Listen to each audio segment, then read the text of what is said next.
Ouch. Yeah, I've been up since like 5:30. Yeah, I got 13 listings for 4 platforms, all opened up on my tabs. My tabs are like so I have like 70 tabs open right now. I'm gonna see how fast I can get these listings done. So I got, like I said, 13 listings. Each listing is going on 4 different platforms. Yo. Good to see Penny Pincher in the building. Said that met at the reseller rally. Thanks for coming through. Simply Shenanigans, channel member in the building. Good to see you, Shanna. Joe Deal's in the house. I see Joe Deal's working on that bulk listing. Mm-hmm. It's Antique. Good to see you guys. Holiday shopping has started. I actually have already ordered a few things for my familia, so I'm out ahead of the curve a little bit. New England Betty Boot. Lisette, good to see you. Yeah, I'm looking forward to that as well. Should be fun. Two old guys are reselling podcasts. Yeah, I did that interview a couple of weeks ago. Chris Old School Picker's on vacation, so they pre-recorded some stuff. Or he was. Vintage Sports Flips. My guy Keith, good to see you. Keith, your package is in the mail, brother. I put the little note in there for you. Yeah, I mean, I shipped my first district one-stop shop sale yesterday. Nice. Yeah, I've actually I shipped 2 now. One I had to change up a little bit just because Keith wanted me to send it somewhere else. So did that. Absolute Finds in the building. Trading Post Pickers. Trash Cat Rescue. Kristen, good to see you guys. Thank you for being channel members. Absolute. Trash to Cash. Mystery Diva. Mystery Diva, your stuff is being packed up today and sent off to you. I didn't get a chance to get to the post office with it yesterday, but it'll be headed your way. David Gwilt, first-time listener. Thank you for being here. Appreciate you so much. And how about these guys? The Pocket Change podcast. Let's go. Yeah. Hey, listen. I'm telling you right now, I absolutely love the 3 of them together. It is so perfect. So perfect. I watched like the first episode and it was so Dan is just one of the funniest guys in the world. And so I watched the first episode and then like I watched the second episode and then like I binged 3 and 4 back to back. And as soon as I finished, I was like, when is 5 coming out? I need episode 5 right now. It's just a very nice blend. Like the 3 of them work really well together. I am a big fan. Big fan. It's so good. They actually had I can't remember which episode it was. I think it was the last episode. They had a really good conversation about Whatnot. And it was interesting because it's 3 different perspectives on Whatnot. But I thought it was a really good conversation. So if you guys get a chance, definitely go check out Pocket Change Podcast with my guys, Jimmy, Joe, and Dan. DJ Jimmy, Joe, and Dan. Buck Mountain Barn in the building. Good to see you, buddy. Thanks for being here. Sandra P. The Quirky Picker Chad needs some good Christmas gift ideas. Hey, brother, we got a whole website full of that stuff. Feel free to check it out. It is in the description of this video. You can go check out the one-stop shop. Have over 365 items in there right now. I need to develop a cross-listing software for myself. Yeah, I could really use a life cross-lister. You know what I'm saying? Yeah. You just need an assistant. That's what we need. I was telling Josie the other day, I was like, I feel so bad because like it's important for me to like answer Instagram and Facebook and all that stuff. I'm just working on a way to like make it all work. And it sucks too, because when people send you messages on Instagram, if you're not already following them, you don't like get a notification. They just go, and I feel so bad about it. Yeah. Hey, Cernoch. What's going on? Hey, bud. I had to put some air in my tire, so I was a little late. Hey, so Tim is taking applications for assistance. If you are interested, he can give you all the 7-Eleven points you need. It's a non-paid internship. Hey, listen, I'm also taking assistance. You have a place to stay in the basement, and I will feed you bologna sandwiches every once in a while. He can give you a new fit for every day of the week. Meanwhile, Tim will get you all the free items that you can get from 7-Eleven. Yes, and absolutely amazing street awareness classes for free too. Okay, also, let me just tell you, try the breakfast taco from 7-Eleven. Oh. Trash. Oh, I never said it was delicious, but hey, I mean, the chorizo, I couldn't quite make out what it was. Like, to be honest. I had the bacon one and the chorizo. I was like, this ain't it, bro. But Yeah. dude, I went to 7-Eleven this morning because I picked up some Celsius. Okay, you want to hey Celsius, we're waiting for sponsor the show. we're waiting for a I sponsor. got the same as you, Cernoch. Look at that. The Oasis vibe, yeah. I love Oasis. Oasis vibe. I'm on a tropical vibe today. Yeah, dude, the tropical, like the whole like tropical Oasis, those are good. Yeah. So like they literally have the tacos and a few breakfast sandwiches at my 7-Eleven, and then everything else is pizza, wings. I'm like, bro, it's 8:30 in the morning. Who's coming over here? Right. That stuff's been out there since 2 a.m., man. Like that was the new batch. It's 2 a.m. I was like, why are y'all putting? And I'm like, what? Did y'all get rid? I said, did y'all get rid of the? I said, did y'all get rid of the breakfast pizza? They're like, yeah, we got rid of that. I said, what about the waffle egg? They're like, yeah, we got rid of that. I'm like, what about the breakfast taquitos? Yeah, we got rid of that. I'm like, so like literally, y'all don't have breakfast, and they have a new breakfast sandwich. It's French toast, egg, bacon, cheese with mayonnaise dressing. I've seen that, but yeah. They threw me off. I love mayonnaise, but Wait, I don't know about French toast mayonnaise and dressing on my French toast sandwich. I don't know what the dressing is of the mayonnaise. Yeah, that don't even sound right. Nah. So I'm just like, we doing? I don't know. Oh, Rudders. I have a gas station Rudders that has like primo breakfast stuff. So yeah. I think I'm gonna be skipping 7-Eleven from now. Breakfast at convenience stores. You got to find the mom and pops. Yeah, like, you got to find the homemade biscuit. Well, no. This one's like a bigger like. What? Oh my, yeah. I'm like, why are my hands dirty? Oh, I was doing my tire stuff. No, this is like a bigger like a Wawa Sheets thing. Yeah. Listen, their breakfast is top notch. I got you.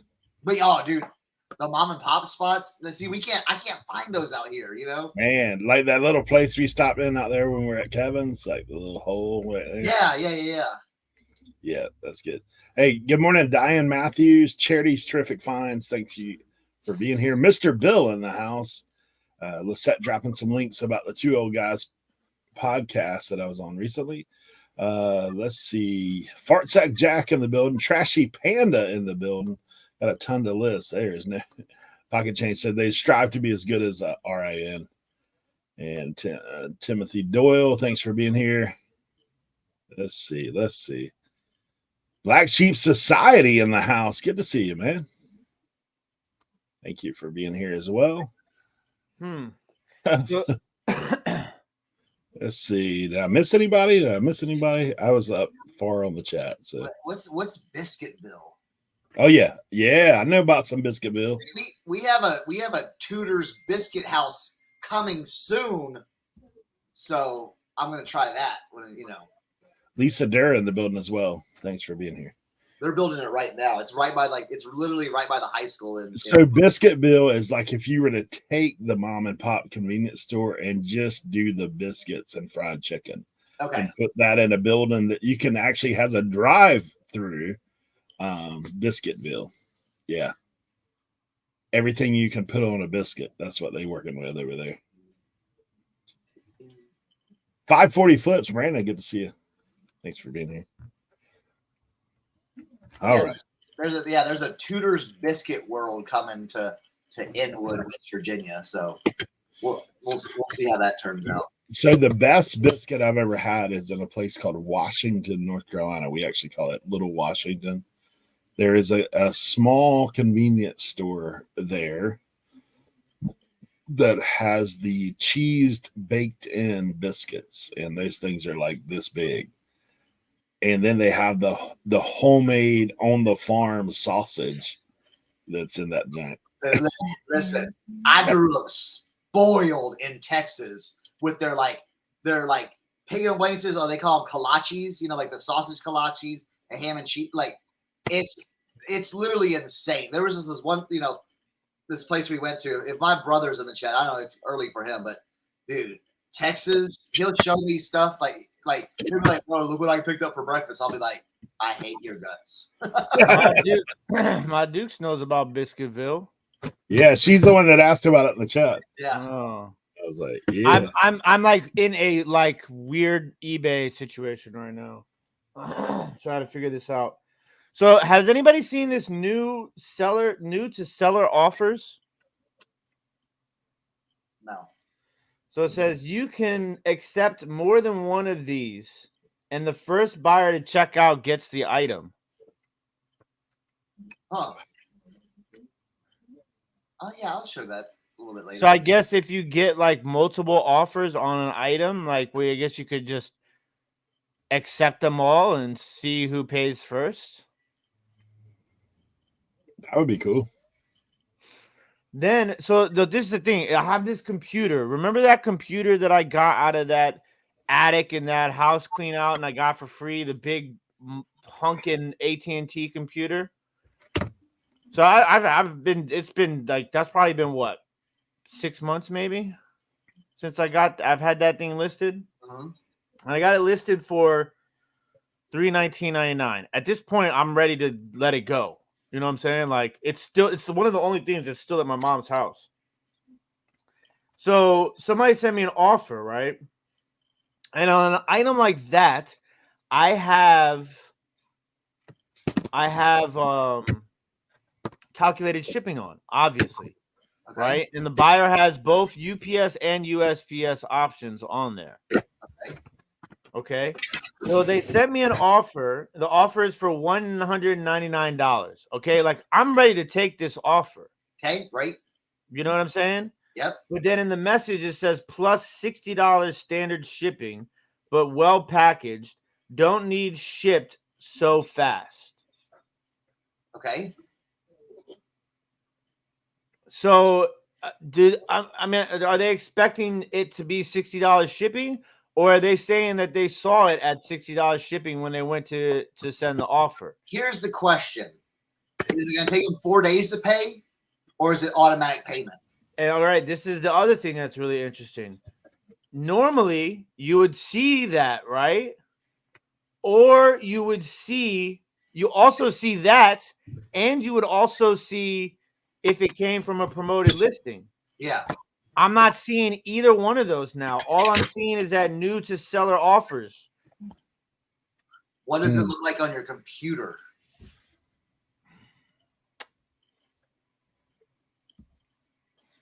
Okay. I have to open up a new tab because I have my list perfectly stuff going in the background. Open up that new tab, baby. Let's go.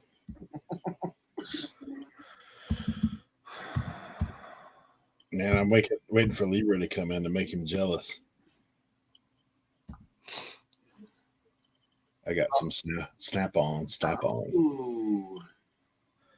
Little snap on. Yeah, that would be awesome. Pocket Change podcast. Yeah. If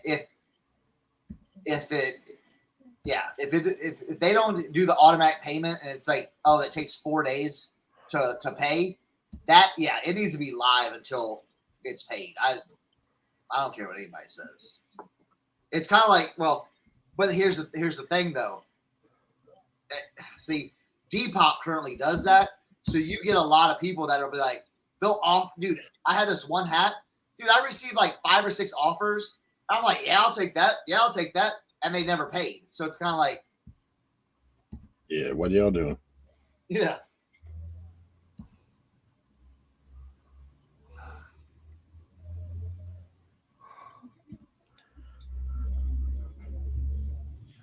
Okay. Same exact thing, bro. Okay, well, if it's not showing the promoted listings, then maybe they didn't get off a promoted listing. You know what I'm saying? They might have found it organically. So that's the one thing. But it doesn't say anything about the shipping stuff. It's just saying this new to seller offers thing. New to seller offers. I haven't seen that. Can you share your screen or like what you're seeing? Yeah. That might help a little bit.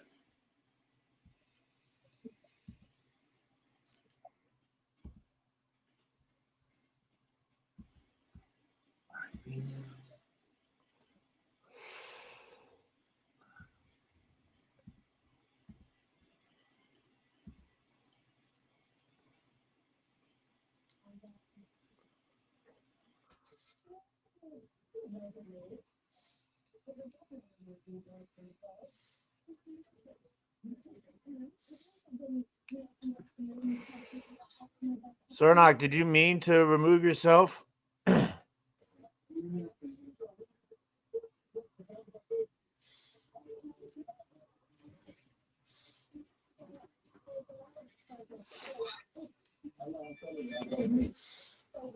Cernoch, you're not in the stream.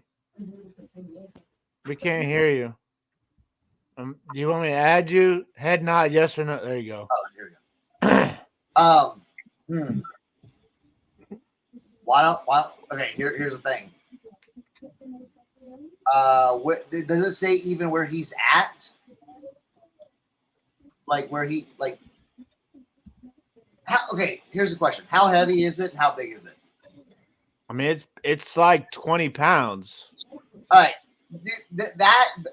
I'll tell you this: with that message plus 60 standard shipping, but well packaged, don't need it shipped so fast. Dude, you can send that UPS for $35, probably. Yeah, that's what, I'm not worried about that. I'm just worried about. Are they expecting it to like? Are they expecting it to be for me to change it, or are they seeing that that's $60 standard shipping option? They might be seeing it, but I don't know. So you would just accept the offer and just go. Yeah. Just accept it and see how it plays out. Okay. We'll see how it plays out today. You know. Yeah. We can all learn. Just accept it, and then if the guy does it, and just.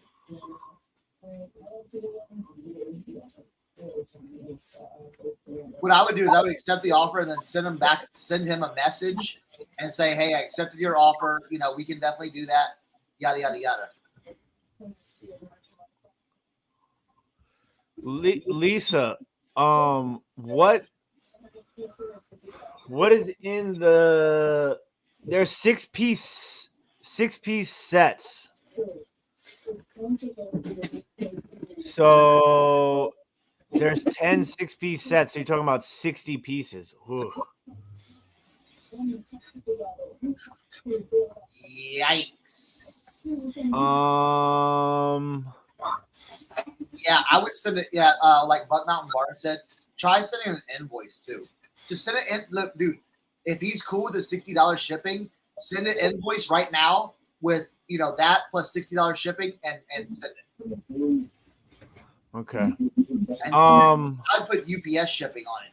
Yeah. UPS shipping, $60 and send it and see what happens. Yeah. Great idea, Buck Mountain. But I can't send an invoice until they accept the offer, right? Until they pay. No. I could send an invoice with the offer or after the offer. You accept the offer and then send invoice. Okay. Lisa, what site did you sell it on? B, what is included in each set? Are we talking? So if it's a 10-piece, if it's a 6-piece set, I'm assuming it's dinner plate, lunch plate, bread plate, cup, saucer. What else am I missing? Cup, saucer, dinner plate, luncheon plate, bread plate. What's the 6-piece?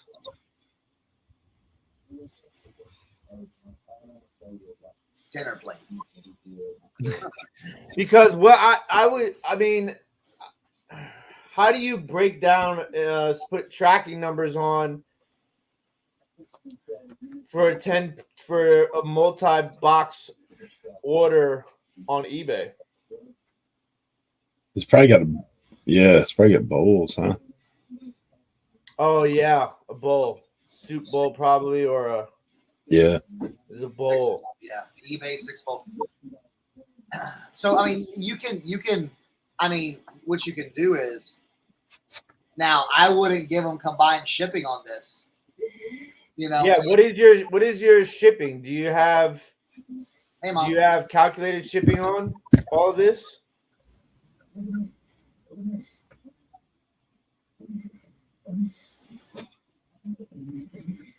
Yeah, Buck Mountain, you can do a bulk combine, but I think she wants to. I don't know. Yeah, we don't want to combine it. You don't want to have to send 60 pieces of China in one box. Yeah, so what you would do is you could just make another label. You know, make another label, make another label, make another. You know, you could do 10 labels basically. Make 10 brand new labels. Yeah, but then how do you upload the tracking? Is my question. It'll automatically do it right here. 540 flip set it. Print multiple shipping labels and add them all. Yeah, you could go in and keep, you know, keep printing. Yeah, you'd have to What's going on over there, bud? Wrenches, sorry. Wrenches. I'm pulling a Leroy. I had a flashback of dodgeball. You could dodge a wrench, you could dodge anything.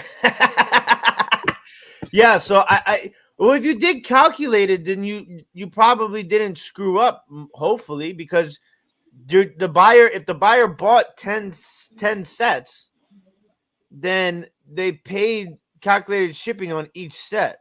Mm-hmm. Kristen said he's summoning Leroy. It's the wrench call. Upstate Picker says there's a limit on how many labels you can add, but here's the thing: if they sold all 10, you don't have to combine it though.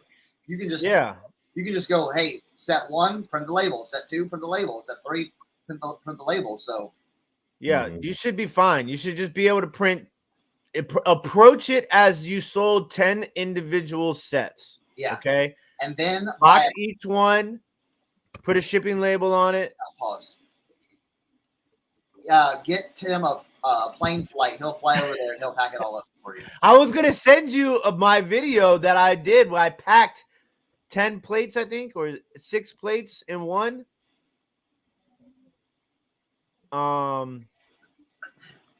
But yeah, if you sold them individually, if each person bought them individually, you should be able to just approach it as each one is a separate order and just mail it out if that's how you feel comfortable. Hopefully that helps, Lisa. All right, let's accept this. Yeah. And see what happens. Yeah, I remember when I bought all that huge, like, I forget what it was. Did I give that to you, Tim, or no? What? That whole crazy set. It was like did you see that set? It had like everything, the big bowl and all the plates, cups. And I think I sold that in the garage sale because after I looked at it, I'm like, no way am I going to ship this. Oh, here we go. Brad said, just looked at the item in your store. It shows me 88.30 expedited and 62.88 standard shipping. Oh, wow. It's showing the higher option as the default, so you're probably good to go if you accept. Yeah. Okay. I think you'll be all right. I think you will be all right. Unless he's saying I'm not in a hurry for you to ship it, meaning I'm not in a hurry to pay for it. Wait, what just happened? I mean,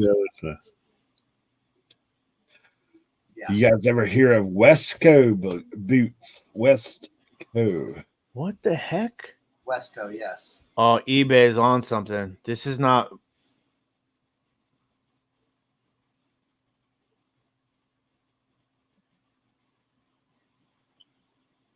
What's up?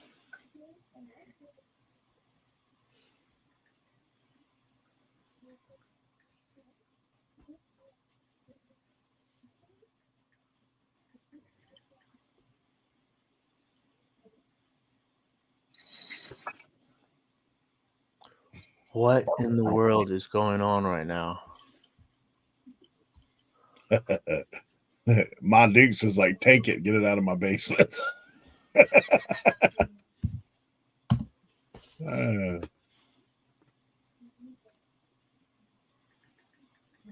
That's funny. It's not showing up in my active listings, and it's not showing up in my.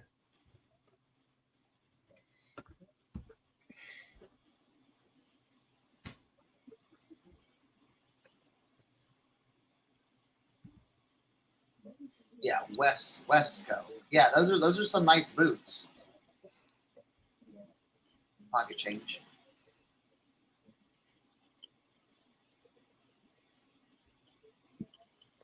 It's not showing up in my send offers, like offers that I sent. Okay. It's not showing up in send offers eligible. Okay.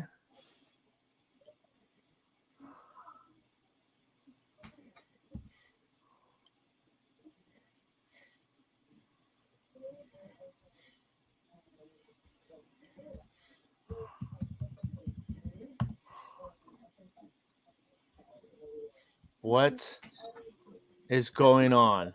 This is so weird. It's like it just completely disappeared now.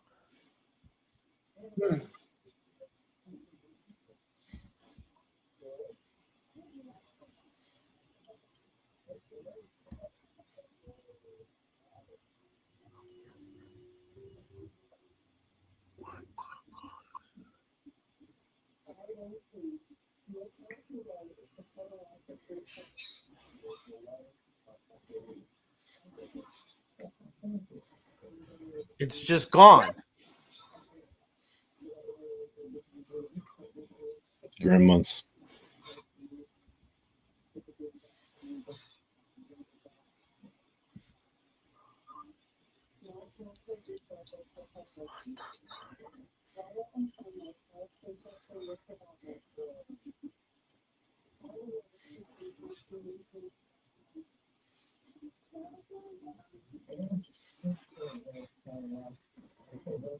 Bruh, what is going on? It's probably that new thing, that new offer thing. So he probably hasn't, you know what I'm saying? Remember you just showed it sends the offers to multiple people or whatever? Yeah, but I mean, it's not even, it's just gone. Then move. Hey, dude, take that thing, if it doesn't sell, and throw it in the street. I mean, I'm concerned about this whole situation because now what happens if I'm getting these offers and this is what happens? Like, it's not in awaiting payment. It's not in ended. It's not in active. It's not in showing any offers. It's not awaiting shipment. It's not anywhere. It's just gone. It's because you just showed something brand new on there. Okay, so we don't know how it works yet. So I would just. Did you send the invoice? How am I going to send an invoice? I can't. It's gone. It's nowhere to be found on eBay now. All right, then I would just be like, I would just wait it out. You know what I'm saying? I would literally like wait it out.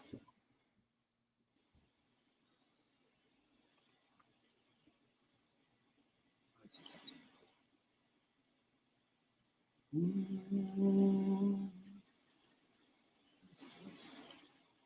Let me see. It's still in your store, Tim. It's still in your store. I'm literally looking at it right now. It's still in your store. Yeah, I know. I just got a message from somebody else. Why can't I see it though? Yeah, they're like Far Jack said, it's in limbo till he pays. Okay, so now it's showing up now.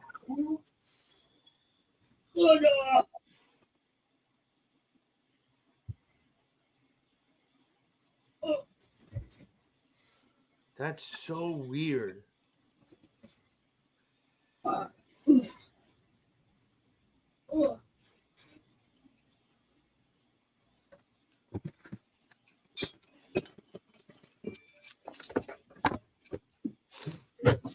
So what it is probably what we were saying earlier.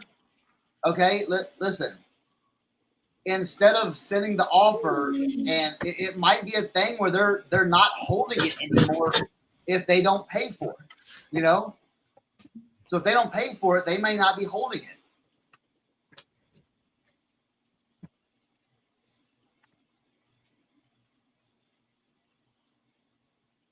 That's weird.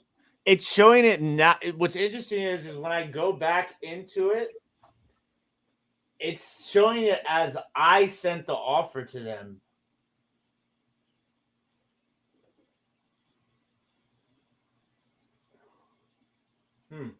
All right, I can't worry about it. If they exactly, I don't. Again, you know me, man. I get no, but don't worry about it. Don't just move. Like I said, move on. You know what I'm saying? If it works, it works. If it doesn't, it doesn't. But yeah. if we're stressing about this, it ain't gonna be.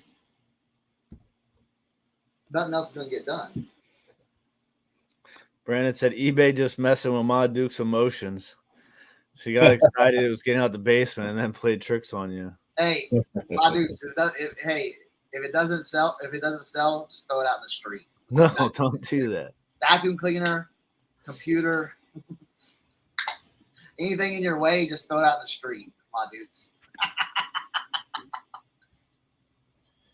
Jennifer Hayes, I did want to say sorry for your loss. Been praying for you and your family. Thanks for being here. Yes, Jennifer. Sending our love to you and your family. Yeah. Ma Duke says I got her fret gene.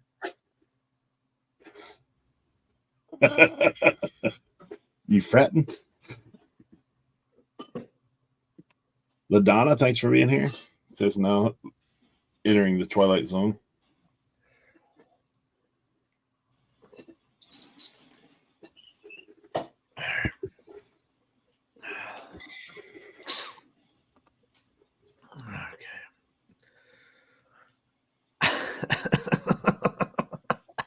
Animal House meets Twilight Zone.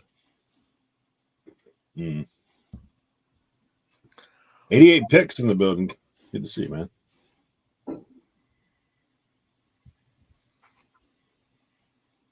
All right.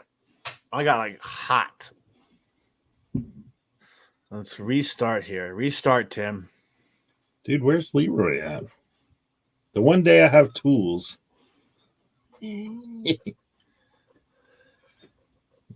Man, when I first looked up at my own chat, I scared myself for a second. I literally thought that jacket behind me was someone standing there. I was like, what? Oh man. It's an entire process, High Plains Flipper. I will tell you, Worth Point may seem expensive at $40. I pay $49 a month. I should have a referral code in the description, which I think might get you a discount.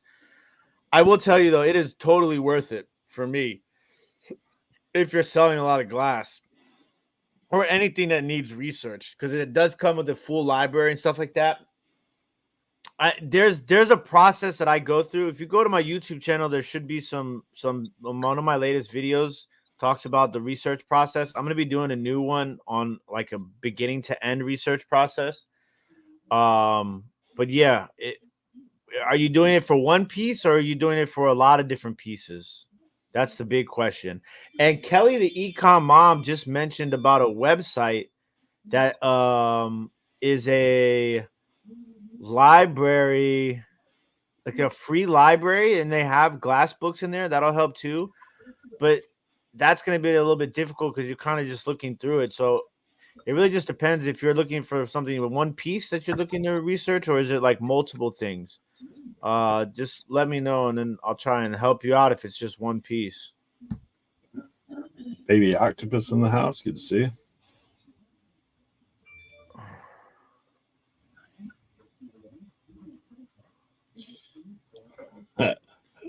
The set says she's been summoned to tell us Leroy has been abducted by tools. I knew he went to that auction. He's probably like neck deep.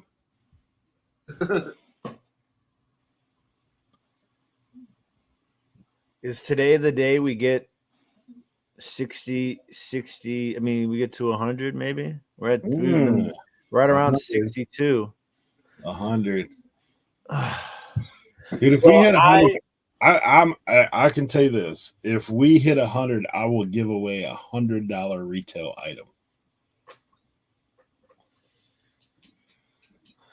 And I might give you a couple of choices in that matter.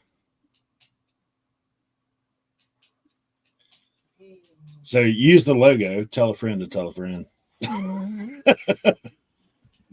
Yeah, that Northwood is known for not marking all of their pieces. So it's 1,000% common to have Northwood items that don't have the N on them. They could be from different production runs. That's a nice set, though. I need to look around and see what I have for $100. Damn, I was gonna say something. I just totally forgot. Yesterday, so this is what I'm about ready to list right now. I've what's 13 times 4? 52. I have 52 tabs open right now of stuff I'm about ready to list. I photographed and drafted 13, a combination of scarves and pocket squares. And it is an interesting category. Prices are all over the place on some of this stuff. But easy to store. And I'll tell you what, nobody is photographing scarves or pocket squares well at all. If you go down the list of listings for those sort of things, it's just a mishmash of trash. I'm about ready to kill the market with Photoroom scarf listings and pocket square listings. I mean, people just, I understand though. It's tough. It's one of those things like, how do I photograph this? Like, what's the best way? Do I do it like open as a square? Do I do it like as a triangle? Do I do it as a rectangle? Like, what do I do here? A Farsight Jack, cash is an entirely different thing than inventory. I have no shortage of inventory. Cash, on the other hand, is a little different.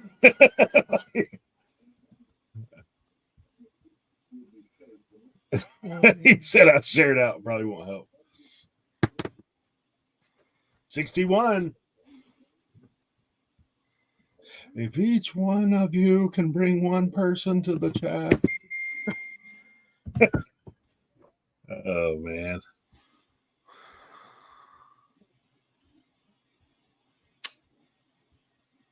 Swirl with my scarves, finally. Squares are boring.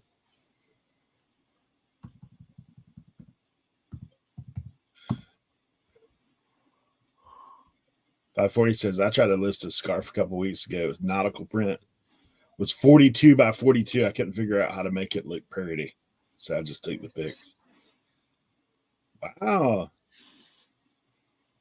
Superb vintage. Found a Chanel scarf for $1 a few weeks ago. I think it might be fake though. Old school flips in the house. Jimmy, good to see you, buddy.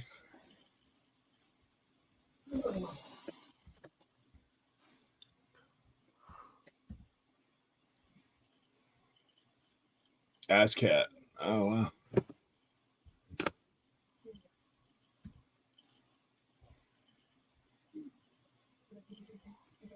They seen my Ken Edwards signed pottery I found yesterday. Huh. Nice. Hey. Dave in the house. You bought something from the one-stop shop yesterday or day before. I'll show you guys my main photos.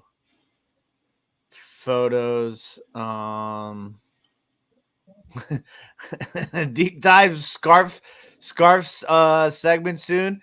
Oh, shout out Cernoch, rocking the mama Cernoch crochet. Listen, my mom makes these like crochet hats and stuff like that. She's got different characters. I uploaded some in the district store. So if you want some handmade crochet from Mod Cernoch, now I don't know if this one's like a limited edition. I think she only made this for Thatcher back in the day. But there's some minions and there's some other stuff. There's a lot of like headbands too, cute headbands. Literally $10 shipping included. You know what I'm saying? Free shipping. So somebody needs to tag Philly Flipper and Jen and see which one of them wants to buy that first from the one-stop shop. I'll show you guys. Yes, Cernoch and I maybe we'll tag team on a scarf pocket square deep dive, Lisa. Shout out to Diane Matthews. I'm just gonna see if I can keep it on the rest of the day.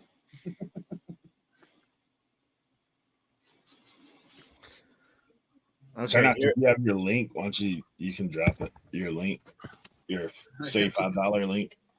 Oh yeah. All right, so while he's doing that, I'll show you guys there's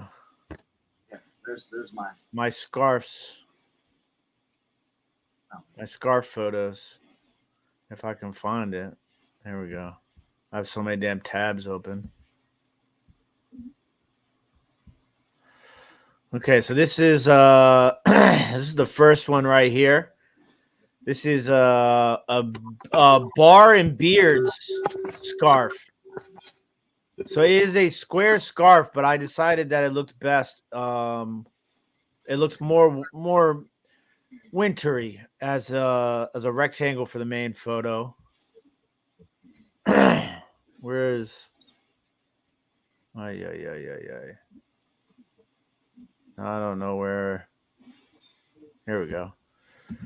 This is a pocket square, vintage polo, Italian 100% silk pocket square. This is another pocket square, vintage polo, 100% silk Italian. Another pocket square polo, little cream and brown checkered pattern. Put that on the cream marble with the little carnation back there. I went regular color background for this because I just thought it was a perfect match. I generally don't do this, but I like the way that this one looked. Peter Millar, 100% silk pocket square. This is an interesting one. This is actually a rectangle scarf, but I decided to go square with this one. I mean, this is a big square scarf, but I decided to go with it like that just because I thought I liked the way that it looked. This is vintage Oscar de la Renta. There's a different version of it stretched out as a rectangle. Now, I did square with this one. I did a pink background because I thought it matched well with that pink in the fan. Gray leather background on this one. This one I did a little bit of a fold on Liz Claiborne scarf on the cream marble background. Here's another example of it too. Now, what I did is I enlarged this a little bit so that it looks more to scale. I love this one right here. I thought that one came out pretty cool. Another marble background for that one. Marble background for that one. And a nice rustic wood top for that one.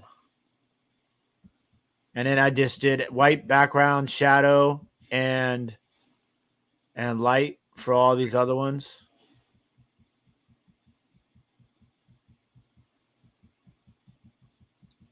So I think that looks pretty clean.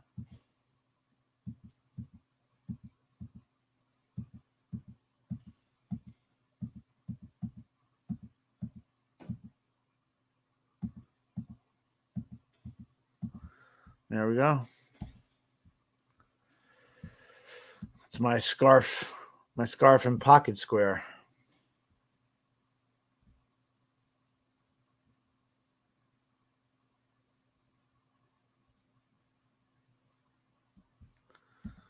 We have a request from Mama Cernoch. We need some ponytail holes. So some of the here, I'll show. You know what? I'll bring it up. I'll bring it up here. Present. Share screen. We are in the process of working. This is something that is in discussion.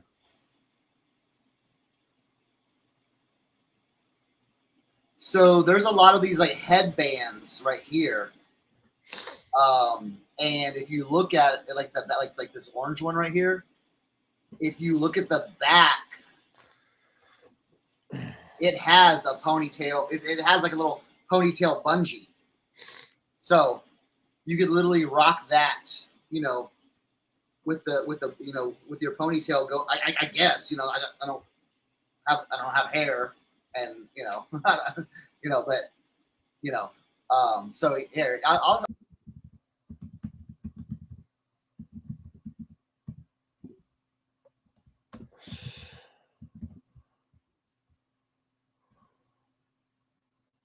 What happened? I hit back on the wrong tab. I hit back on the StreamYard tab, and I was like, "What happened?" And I was like, "Oh, Is that eBay gremlin got you?" yeah." So like, here's some of the. Let's see. Yeah, here's some of the headbands, and then there's like bigger headbands, and all the measurements are in the description and everything like that. These little like I call them like wristlet pouches. There's some really cool like tote bags. She did this like big star throw. Let me show y'all this. This is like really cool. Like this, it goes like that's a bed. That's a full size bed, and that goes. wow. You know, that's over that. This one. You know what? This one really cool. This tote bag right here. She made out of like vintage yarn that she found, and I thought it was really cool. It's like look at the Sears virgin wool, you know, knitting yarn. So, you know, yeah, look at that. You know that's old. You know. Yeah. Here's some of the hats. Hey. Let's go back here. Ace, go. That Down. Here's some of the hats. She has a Spox one, this pink owl one. There's some Minion ones, and then look, Christmas stockings. Like, and these are like, you know, 15-inch Christmas stockings, fully crocheted. This one right here is a big, like 18-inch one. So I don't know. Yeah, those are cool. I'm showing it off. So Those are cool for sure. Someone had asked about barbecue sauce. We actually, I know in talking to Ivan the other day, he said he's excited to see somebody actually do that. So, dude, because he was reading in our chat about the, actually, I got to reach out to Joe Deals because Joe Deals was talking about some fried pies. So, Joe Deals, like, hit me up. I will tell you, like, I'm not really a, the best one I have in Tennessee was the strawberry rhubarb, but I'm open for any of it. They're all good. now I will tell you, Miss Univa, my mom is a little backed up on she's very generous with her stuff. So like family and stuff, she just does stuff for you know, like free and stuff like that. If Ma Cernoch's in here, I'm just, you know, she makes stuff for free for family and for events. So I don't know like what she's working on now, you know, like, but I've been giving her some ideas, you know. I told her, you know, let's get on some of these hats. I want to send her one where it's a full crochet like ski mask with like a crochet skull on it. I think that would look like kind of like that Call of Duty ghost skull. Anybody know what I'm talking about? No. I think that would look cool. Kristen has a question for you, Mom. Would she sell her stocking pattern? Maybe, I don't know. I think she has it, like, you know, she has patterns and stuff like that. I don't know. I'll have to ask her. So Yeah, she just sold out of toddler hats because she does like some craft shows and everything like that. So she just, she took a bunch of stuff, and then this is kind of like I told her like, look, that ghost skull meat. Yeah, I wanted to try making that. No, but this was kind of like a lot of her like.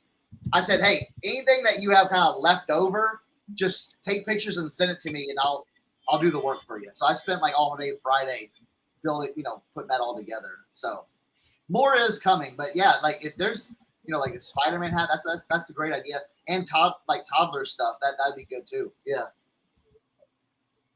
Like, Mom, start whipping this out. Dude, I need to go in and see. My mom does. She makes homemade decorations like for Christmas. I need to go check and see what she's doing because she's laid up now with a knee surgery. Leroy, I've been waiting on you, bro. Hey, good morning, everyone. Oh, I know. I saw it. I already saw it. You see me put it on District. Can you hear me? Can you guys hear me? Yes. Yeah. Okay. These are all Snap-on too, Leroy. Yeah, I know, Eric. I saw him. I saw him on your video. I already saw him. Hey, Jennifer. Glad to see you on the chat. You see this? All snap on. Where'd you get all that? My guy, that's my mechanic, is kind of shutting down. He's having health issues, so he came and sold at my yard sale on it's Saturday. So you bought all of his snap-on stuff. we worked a little deal. Yeah. All right. If you want to start showing, off my stuff, I'm gonna start showing off your stuff. Look at this right here. That's This is, I've only found this twice in life, right? Anything like it. This is, I don't know if you'll be able to read the label on it. Oh, no. It's Cutco. Cutco hunting knife. nice. This is cool. Yeah, Ott's bought some too. Hey, can I give a What? Can I give a request real quick? A request? We got 60 people here, guys. Yeah, on District. Is it District? Am I saying the right word? Yeah. on District. Yes. We have a good community page where you can put in stuff that you found, where you can talk about tools. Please use that. Please help us use that. Put comments in. There's like 15 things that you could discuss. Hashtag Tim has nice 7-Eleven points. I mean, that's gonna be next. But Just tag Leroy. Please use that, guys, because it Yeah. What? You were stuck for a second. Oh, forget it.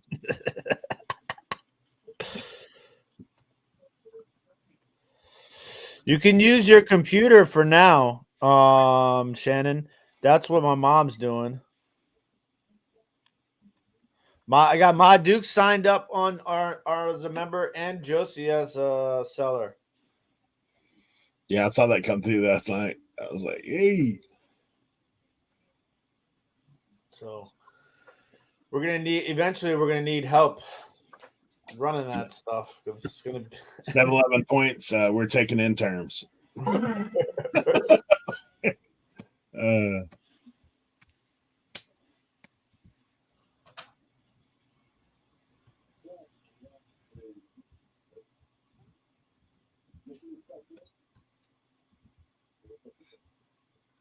Yeah.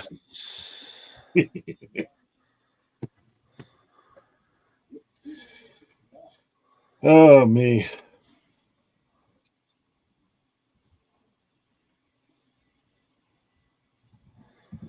Yeah, we've been having fun over in the district, to be honest. Like it's like brand new. It's like getting a new puppy right now. You're like, it's exciting.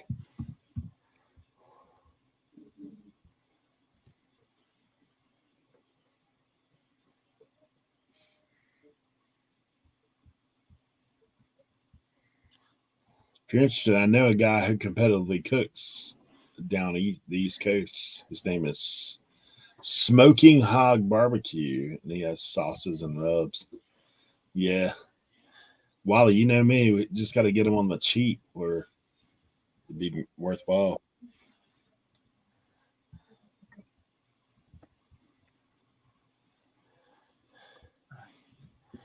You right?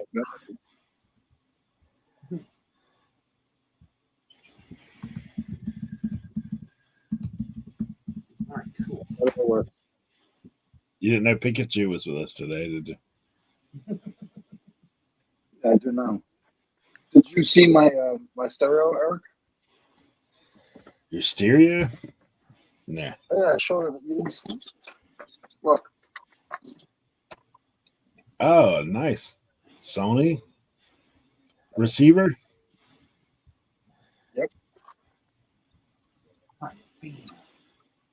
You know what I sold today or last night, technically? Overhead projector. $100, $100 shipping. Old school. Nice. Yeah. Nice, nice. And it's nice because it's big and it's gone. Barbecue is a big hobby right now. I need to find someone who's good at their hobby. Yeah. It's a good hobby for me. I enjoy eating it. so did Man, you that's what they got their brain in. That's what they got the smoking flips. I'll tell you what, we had some chicken tortilla soup last night, right? And we got it from Costco. And Josie brings over the bowl. You know, she threw some garlic rice in there, and so I take the bite. I'm like, Josie, did you put anything in this? And she's like, no, just paprika, or not. She said either paprika or chili powder. I don't remember what she said. And I was like, she put something in there. I'm like, this is like extremely salty, Josie. And like, I love salt. For any of you guys that have seen me eat, you know, I will throw some salt down, right? But Josie has a completely different salt palette. She's crushing her bowl, and I'm like sitting here like, man, I can't. I don't like this. I need a cup of water. Like I'm gonna feel like I'm gonna turn into a prune here. And so we go and we I look at the container, and it says 28% sodium. I'm like, what is going on here? I am so confused. Who thought that was a good idea, recipe wise? 28% sodium. I was like, my gosh. It weren't tortilla soup. It was Salt Lake soup. Hey, that's true. That's a true story right there. Bro, that food at that 127 meetup was the stuff. Myself, Tim, and Leroy got to partake of Caleb's wife's cooking. On point. For sure. Let's see. Mrs. Trading Post Picker in the building. Noel in the building. Good to see you. Noel. and hello to everybody who has joined our page on District too. Going to the Florida meetup in January. That's on the possibility realm. I'm not 100% on it just yet. Yeah, I want to, but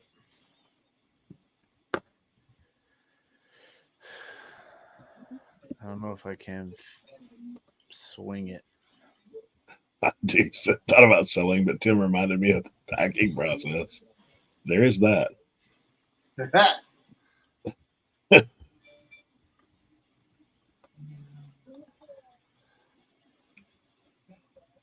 Oh, jeez. Dogs are going wild. I'll be right back.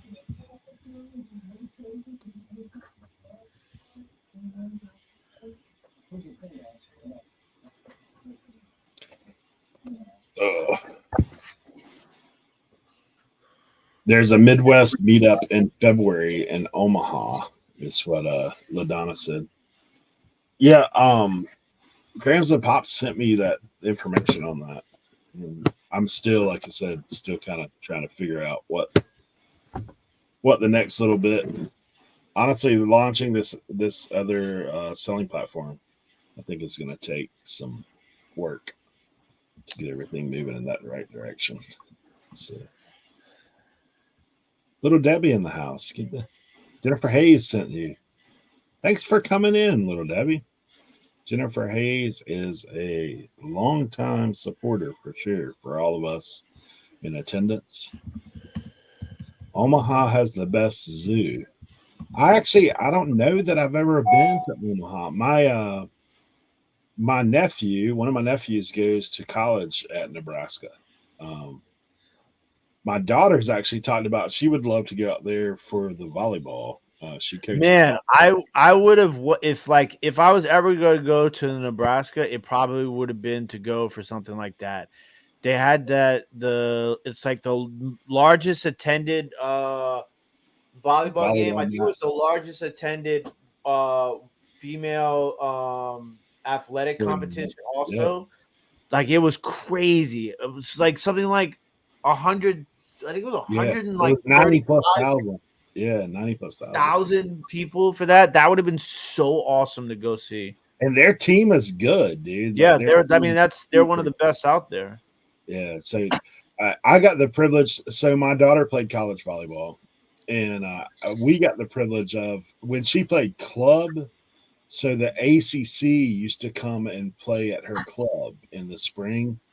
So like some of those people that went on and played for the Olympic team and stuff were out there. But then the men's and women's volleyball are very different, kind of like basketball in a way. So women's are a lot more volleying, a lot more technical. Men's is basically you're serving and you're spiking, and that's pretty much it. There's not a whole lot of volleying going on. It's just dropping hammers. But we got to see some really good volleyball in her time doing club. Both men and women. We actually the men in the NCAA, not a lot of people know this, but in the men, they actually have an open competition. There's no D1, D2, D3. Basically, it's open. There's only 64. At the time when she was in college, there's only 64 men's teams in the country. So they all play each other in a big tournament. And so Long Beach State, which was the reigning champ of the U.S., played at Mount Olive. And we went and watched them play. They had 2 players on that team that played on the Olympic team. So it's kind of crazy. I can see those guys. Crazy athletes for sure. Oh, yeah, that's right. Lisette, I was talking to her before that. Her son plays volleyball. So it's cool. Deadfile Picker in the building. Figured Joe Deals would be in here talking that smack to Tim. Bro, when I tell you that every single week I play the team that scores the most points, it's not a joke. It's so legit. It's like that for me in 2 leagues. Dude, did you see mine and Carrie's game came down to the end, dude? Like literally, I beat him by less than 1 point.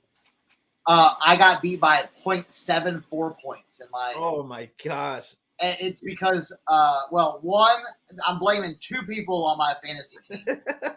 The New Orleans kicker, okay, you get blamed because he missed a kick, and I'm blaming Josh Jacobs though. Josh Jacobs ruined that game for me. I was in the lead. And Broski fumbled the ball, and it put me down. The crazy thing for me, Cernoch, I'll be honest, man. I had no faith in your running back there, and dude drops like 34. Singletary? Oh, bro. Yeah. I picked him up and played him in another league. Dude, I missed out on another big cash day by 1 player. I told everybody about Trey McBride on the show on Sunday morning, and I played him in a bunch of lineups. But my best lineup, I had Dalton Schultz in, who didn't do bad. But the difference between cashing out $50 and $300 on that lineup was the difference in points between Schultz and McBride, which was like 13 points or something Yeah. like that. Otherwise, I would have had a huge payday that on Sunday. But like, dude. So in our league, the Reseller Football League, right? My points against, so my opponents I have faced have scored a total of 1,560 points. Hmm. There's nobody is even like in the 1,500 range. There's Dan's had it pretty bad too. He's been scored 1,492 against. But like people like Carrie and Keith and Rod have 1367, 1390, and 1262. You're talking about 300 different point total. How am I supposed to do that? Listen here. Just listen to this. When you come up against me, Eric, or Mike, Deathpile Mike, you're in for a world of hurt. You're gonna, we're gonna put up some points, okay? We're gonna put up some points. This is the first time, and I'm jinxing my team right now. I'm jinxing it right now. This is the first time that all my players haven't been hurt. Bro, in my other league, I'm 1-9. My opponents have scored 1,453.78 points against me. The next closest person is at 1,244. You're talking about over 200 different point total. Just remember, in our league, after we drafted Tim's team got an F. So Last. It said last. they're last, and so the proof is in the pudding right now. Well, that's because they took into consideration my strength of schedule. Your strength of schedule. All right, here's the one thing. I think Kelly's in the. Here's the thing. Let's pump. I wish the national media would just pump the brakes on CJ Stroud, please. Why? I don't want people talking about him.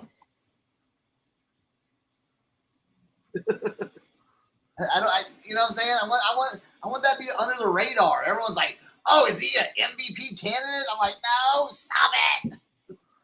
Stop it. I want us to just be under the radar. Let Texan fans celebrate our wins in peace without giving us super hope hype. I don't know. I've watched enough.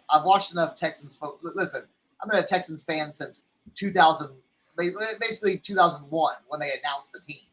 Okay, so we've seen worlds of hurt. Okay, I think Redskins / Commander fans, can join in the sentiment, right? Dude, we had the Rosencopter. Does anybody remember the Rosencopter? Sage Rosenfelds. We were literally beating the Colts, Peyton Manning Colts in 2008. Dude jumps up in the air, trying to make a first down, gets hit in the front, hit in the back, spins, fumbles the ball. They run it all the way back for a touchdown. And then the next two plays, or the next two possessions, Indianapolis scores and wins the game. So see, that's what scares me, Kelly. I know that's what scares me. It's just I just want to enjoy I don't know. It just scares me. Oh. Well, I watched that play over again.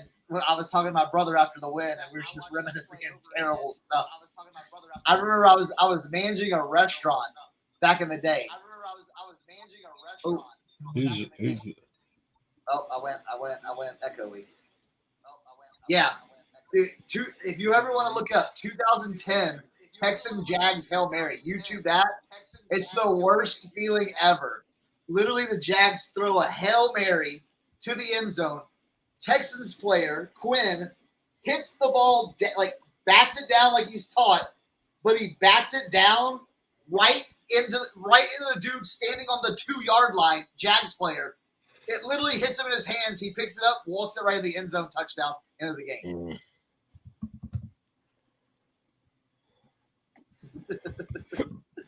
So, yeah.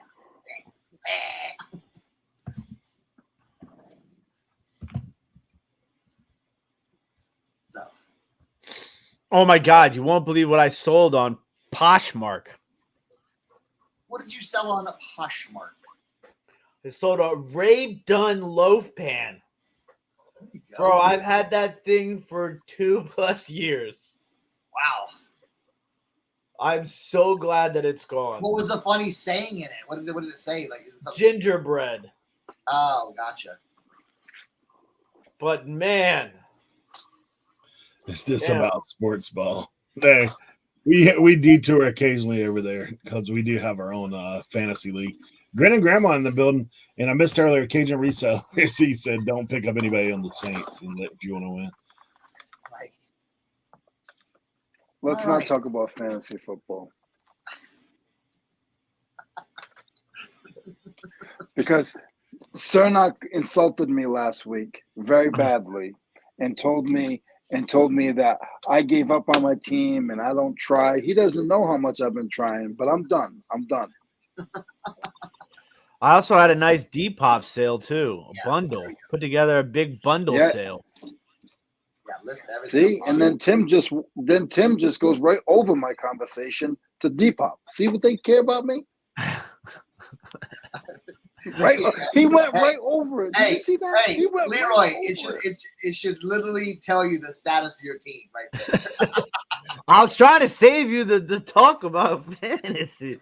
Here, yeah, Death Pile has a question for you, Leroy. Leroy, look at the screen. Leroy, Death Pile has a question.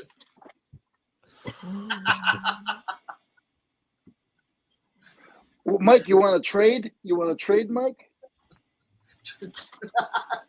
Hey, welcome to the family. High Plains Flipper. New Hey, member. thanks for being here. Treating you like a stepchild, Leroy, is what Lisette says. No, you're not a stepchild, Lisette. No, she says they Lisette's treat you like a stepchild. Yeah, They are, Lisette. They are. you're the stepchild in this situation. Uh, Oh, it's like, Lisette, if it wasn't for Lisette, I wouldn't be here right now. She messaged me and said they miss you. They're gonna talk bad about you. She messaged me, and I came on the show for all this stuff to deal with this. oh, I've sold 2 things on eBay today. A pair of I dance just came on here to brag to you about tools, Leroy. Actually, I did have a serious tool question for you that I did want to get some thoughts about. So, I have 2 wrenches that are the same, but obviously are different areas, right? So, there's this one that's got the Snap-on logo, yeah, and on the back it's got the number. Yep. Okay. That one is a 13/16, right? 12 point, correct? Like that's what that would be. It's a 12 point. All right. Yes. So then I got the same wrench, 13/16. It's smaller writing. Yep. And it's got the patent on the back, which I'm assuming would make it older. Correct? Yes. Yes. Okay. That's what I was curious. So is there a way to search and tell what year it is? You could tell the year. Yeah, you could tell the year on the end of one of those wrenches. After the code, there should be a weird symbol. It will look like a 9 or a Z or an H or an 8 or an O. Do you see that? On the You're end? You're gonna have to take a picture. I'm on my phone, Eric, so I can't see too well. This one has a patent number. It says OEX-26. Yeah, it might not be that one. Let me see the other one. The other one. USA patent. Yeah, there is a date code on online. Yes. Search the date code symbol on Google. Yeah, that's what I was trying to explain to him. Okay. And there's a chart online. Just put in Snap-on date codes, and it will come up. You put up Snap-on date codes, and then you'll look for the symbol that's on your wrench, and that will be the date of the year that wrench was made.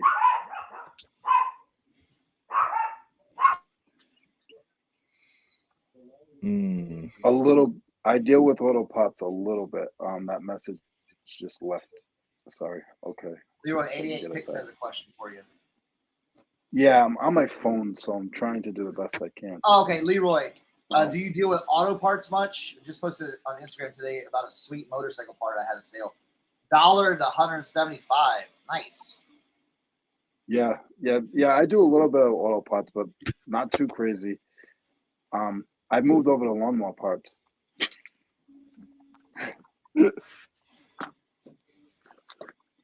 Hey, Eric, I was over there looking at Brandon's page. He is crushing it in lawnmower parts. Every third sale is a lawnmower part. Actually, I think every fifth sale is a regular sale, and the rest are lawnmower parts. Hey, you just torturing yourself or what? Yeah. Oh my gosh. Well, I mean, to be honest, we didn't refuse it, Eric. We couldn't fit it, and I didn't have any more money, so it is what it is. Yeah. I mean, at the end of the day, it's not like we said, "Oh no, we don't want it," because we want to sell glass. You know, we. Oh my gosh. Oh my Lord.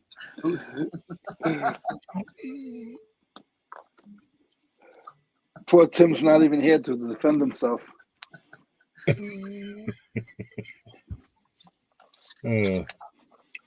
I'm on one today, guys. I had to walk to work. Hey, so the number I'm looking for is the actual number where it says 13/16, or looking at the code on the back? Not 13/16. There's a little symbol on where it will say Snap-on, and then after the model number, it will have a little symbol. So there should be a model number and then a little symbol. I don't know about the one that has the patent pending.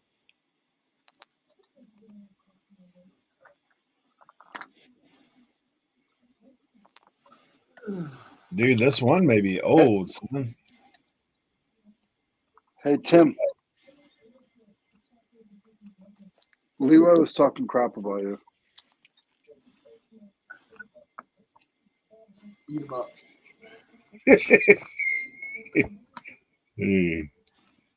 Oh my gosh. Is he on? I'm muted. Oh, he's on mute. Oh. What are you talking about? Leroy Motor was talking, parts? Yeah. He was being a jerk. It's one of those days, Tim. I got to make myself feel good. I had to walk to work today because the van wouldn't start. So Listen, I understand it. You should have called me. I'd have given you a pep talk. I had to give a pep talk to Josie this morning because she had to walk to work because they closed her metro station by her job because of the protests in DC today. No. Yeah. Yeah. I didn't know you didn't. He handled it. It was one of those things. I didn't know there's Tim's morning motivation, so I'm gonna start getting hooked up to that. Oh, dude, did you not hear my fill-in for Carrie on Trash to Cash for motivational speaker for their Patreon member? No, I didn't know you filled in today. No, it was a couple episodes ago. I did a end of the episode fill-in. Oh, nice.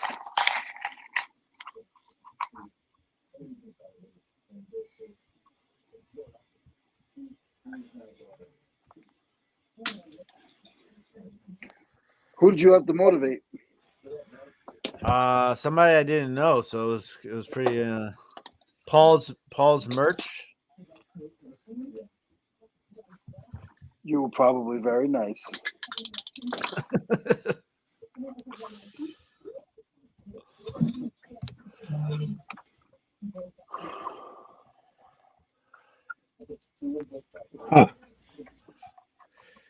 It was crazy. Yesterday, I took orders to the post office for Depop, eBay, Etsy, Macari, Poshmark, Whatnot, and District.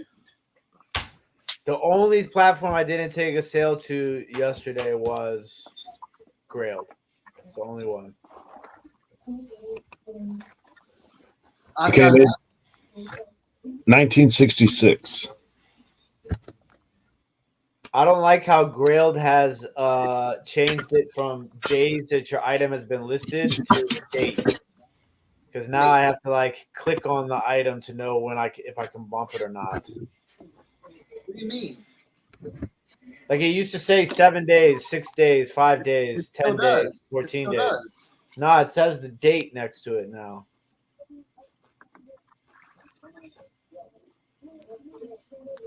I feel. No, what are you talking about? Look on your app. You don't bump on the app. I bump on the app. I do everything because I'm always on the go, man. I got it. I do things. I do everything on my phone but list. Bump. You bump on the computer. I think it's a lot faster. You can just go pop, pop, pop, pop, pop, pop, pop, pop, pop, pop, pop, pop. Change it up. Change it up. It's easier. It's way easier. Thank you, Lisa. I will do that from now on now. And you know what I have been doing though? I'm sending out massive offers on Depop now. Yeah. I started to use that function. Yeah, I always check it. Like that's part of my process every day too. Yeah. Now on the computer on Grailed, you can send out offers too, right? I think I knew that. I'm not sure. So on Grailed, go on your computer, and now if it has what I usually do is I'll find something that has like a bunch, like a few likes on it, like three or more, and then I'll send an offer. But their offer sending is like similar to sending offers on Macari, right? Like you have to send it a certain percentage lower than the last offer you sent. Yes. So I always make sure that I have a few, like three and above. Like if it has one, it's like I wait a little bit and then I'll send it. Granny and Grandma, where's your question about the marketplace? Is it on the marketplace? Or is it here in the chat? Because I may have missed it. Ah, you son of a bear.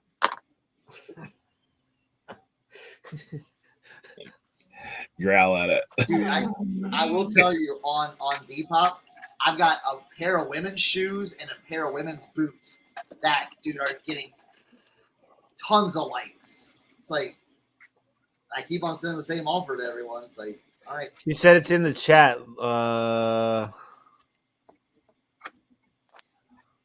Okay, here we go.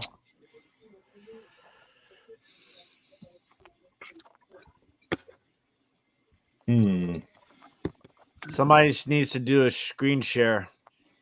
Of what?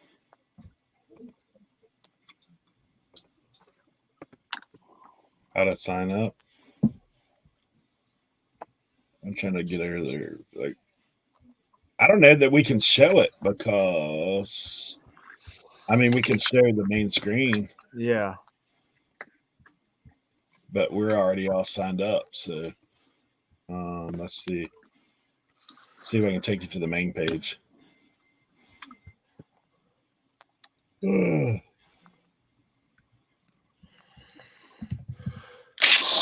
Hey, feel free, one of you guys, if you want to drop in your code, let's put a link, but if you use the code, you can actually save $5 on your first purchase.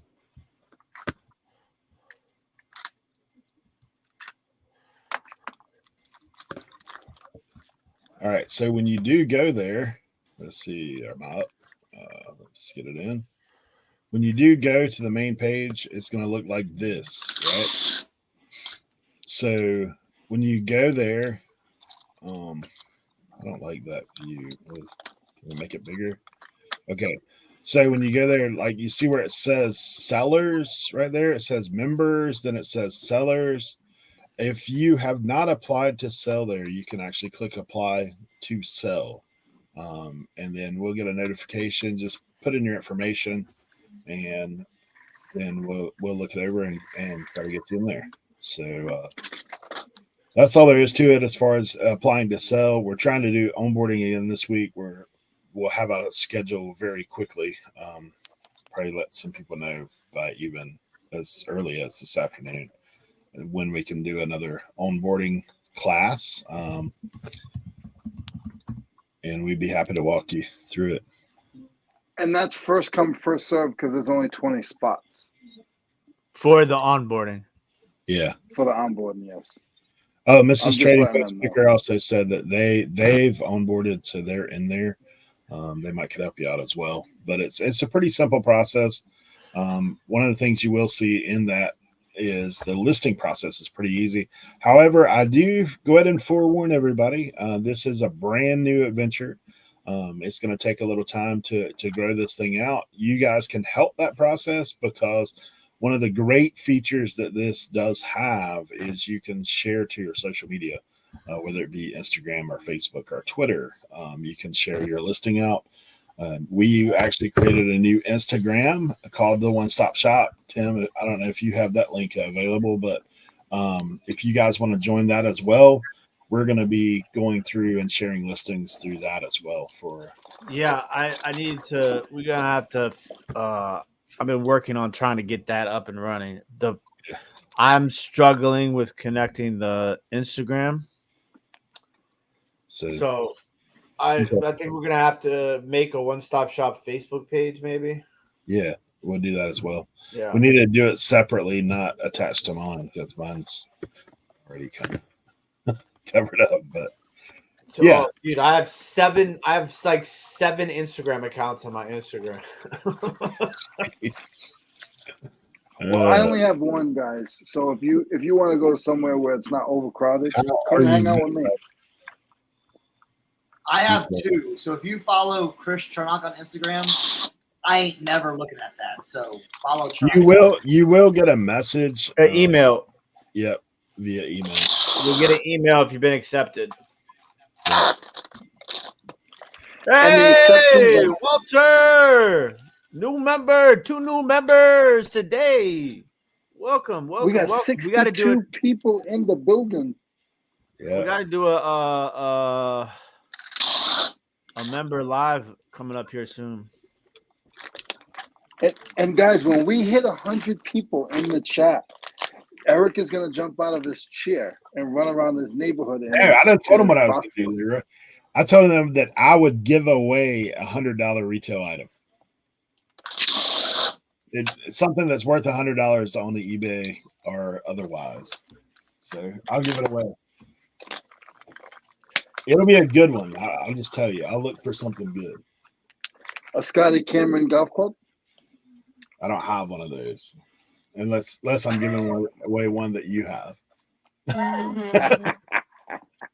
I've got stuff, though. I've got stuff. I might give people a little choice, a little dealer's choice, in case it's something you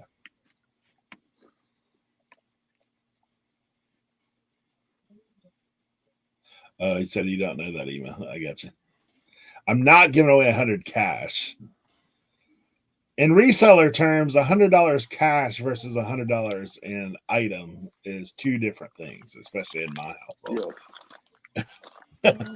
In my household, is that what you said? How do you know where our app is in the process? It'll say pending until you get approval. But how often do we clear the app? I mean, clear the applications every couple 3 days. We're trying to work through it every 2 or 3 days. We do try to be diligent and go through and make sure that things are good. If and when you need admin help, I'm able and willing to help out. Thank you so much, Sue. I see I was approved and I'm ready for onboarding. Yep. Charity. For sure. We're going to try to kind of ramp up. And I'll just tell you guys, there's things that we're having to ask ourselves because it's brand new. Like the app is brand new. I will tell you something super interesting, right? when it comes to this app, because I've already heard a little whatever feedback. One of the guys that is the co-founder of this thing is Patrick Mandia, who actually co-founded the ISO with Snap. So, man, when you look at that guy, like he's obviously got a pretty hefty resume. So Snapchat, he was very involved in that. And he's one of the ones who's launching this app, co-founding this app. So it's good. It's looking forward to the future. And my whole thing with it too is I remember when everybody was looking backwards at whatnot, and then all of a sudden everybody wants to jump on the bandwagon. You guys have an opportunity now to get on this now, because we don't know how far we're going to be able to give membership. I don't know how that works, Eric. I don't know if you know, but I'm glad that the ones that are in there now, you're in there, because once this thing blows up, everybody's going to be like, how do I do it? And who knows? Yeah. Yeah, it's one of those things. I mean, Android, I do believe are coming pretty quickly. We don't have a definite time frame, but they understand and are working in that direction. But like I said, you can use it on the computer if you need to. The listing process is super simple, so it's not very complicated at all. I see Noel in the chat. Noel, have you listed anything yet in there?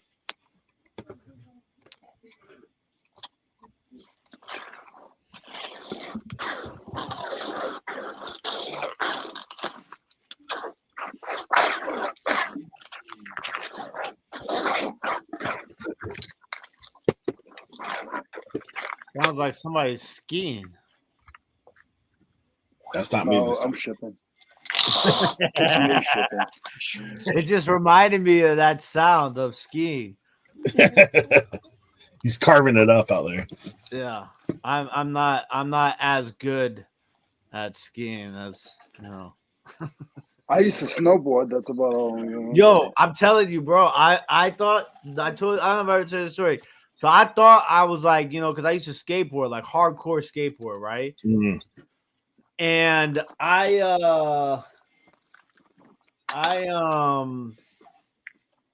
forgot, I lost my train of thought. I went on a ski trip, right, with my school, and I was a junior in high school. And so, like, I'm like, all right, let's go, let's do it. You know what I'm saying? First of all, it was real hood the way we went. Me and my squad, we rolled up there. We didn't go with the school. We said, yo, we're just gonna go, right? So we got my boy's mom or dad, I can't remember who it was, to drop us off at the ski resort. We didn't have no room. We didn't have no supplies. We didn't have nothing. And so, like, we get there and like we try to crash like in like people's rooms at the hotel, but the teacher chaperones caught us and we all got kicked out of the hotel because we weren't with the school. We just rolled up there solo dolo on some real G stuff, and so we had to get like a days in, like down the street, and you know what I'm saying, like 6 of us got a days in. And some people, like, didn't get caught, so they didn't get kicked out of the hotel. And then the next day, we go to the slopes, right? And, none of us have ever been to a ski resort or anything, obviously. Like, where we come from, not a lot of skiing going on. And so, like, we get in, and we're like, yo, we need a snowboard and boots and all of it. And they're like, okay, it's going to be like a $300 deposit. I'm like, what? I don't got $300. You know what I'm saying? Like, I'm like 17 years old. Like, I don't have $300.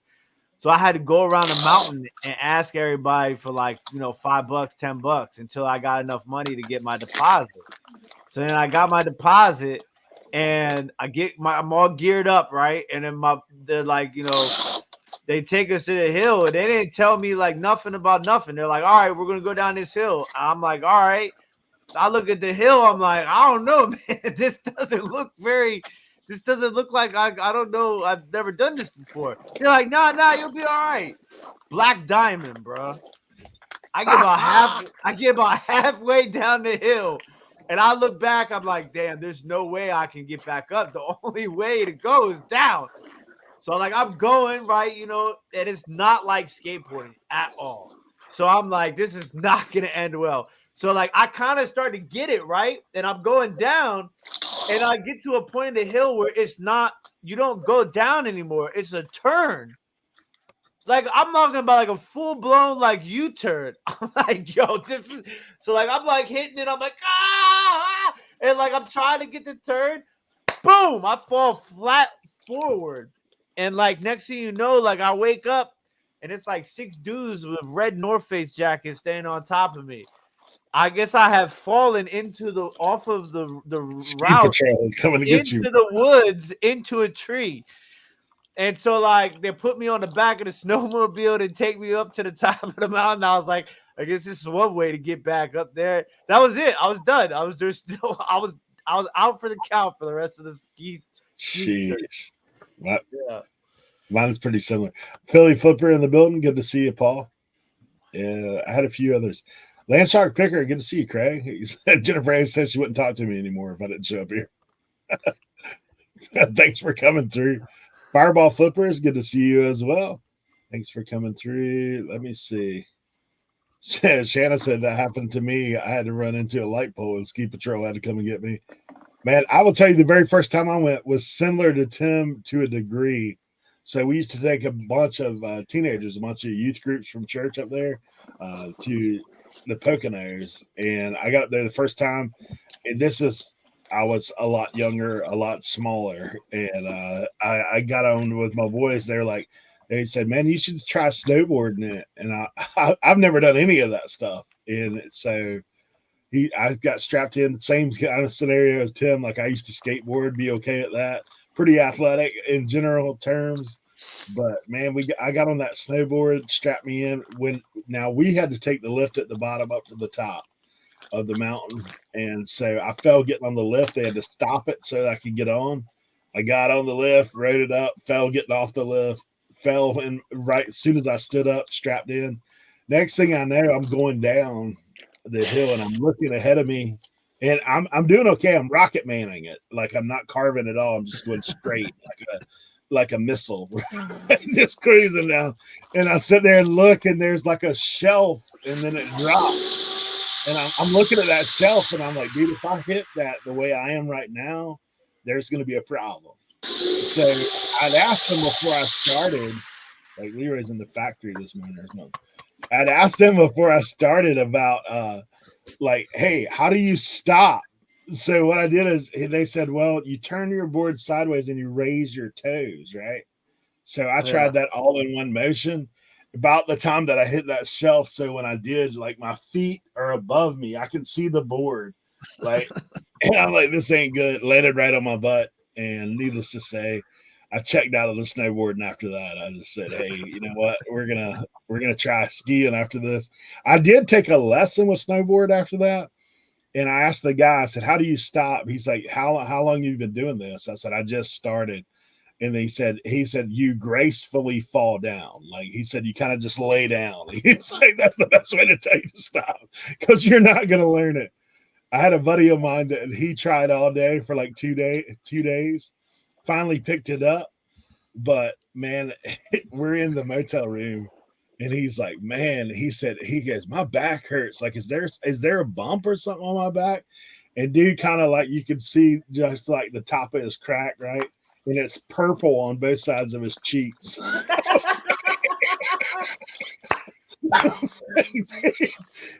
Looking like a fruit parfait from McDonald's. Hey, I'll tell you my funniest skiing incident there. Okay, so I took kids to the Poconos for 20 plus years, right? Every winter, take kids from the beach out there. And so, man, I'm in the room. I got 2 kids. They're like middle school age, right? 2 boys. One of them super bashful, right? Like he won't even take his shirt off in the room with you.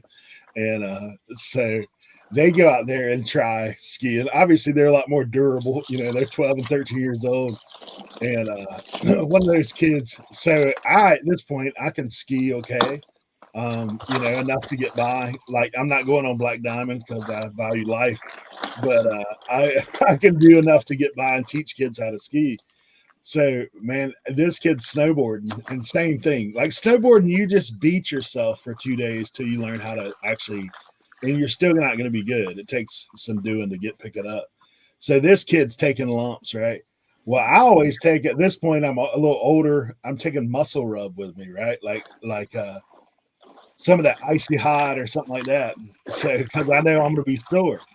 So we get in the room and he's like, Mr. Eric, he says, man, he says, my back hurts. Like my muscles hurt. And I was like, bro, I said, I got some muscle rub if you want it. And he's like, oh yeah, okay. So this kid goes in the bathroom. Next thing I hear is, Mr. Eric, is it supposed to be hot? I was like, yeah, that's how it works, man. It's got to be hot. Yeah, it's going to be hot. And he's like, no, this is really hot. This is burning me. And so I'm sitting there thinking to myself, I was like, because I just told him, I said, just put it where it hurts, right? I was like, let me ask you this. I said, where did you put it? And he's like, well, you said to put it where it hurts. So, and I was like, I said, bro, did you put it on your back? And he's like, yeah. I said, well, did you put it on your butt? And he's like, yeah. I said, you didn't put it in your crack, did you? And he's like, he got real quiet. He's like, yeah. Sure did. Oh, so that dude's in the bathroom, just like, what can I do? What can I do? He said, what if I get in the shower? I said, bro, you better pick a cold shower. We used to put Bengay on people's eyelids when they passed out over at sleepovers. Yeah. That dude had it. So here's this bashful kid. He comes out. He said, nothing's helping. Like he took a shower for like an hour. Dude, he comes out in the room. Now it's dark in the room, right? And dude's over in front of, we're in a motel room. So he's over in front of the motel, like drop trowel in front of the air conditioner.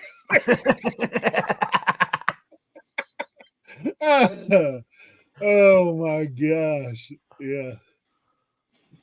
Yeah, I just told him to put it where it hurts, man. Yeah. Cernoch. Hey, yo. Question on the deck for you.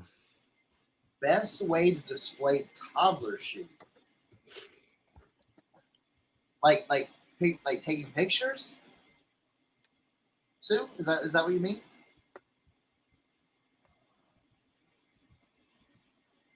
Huh.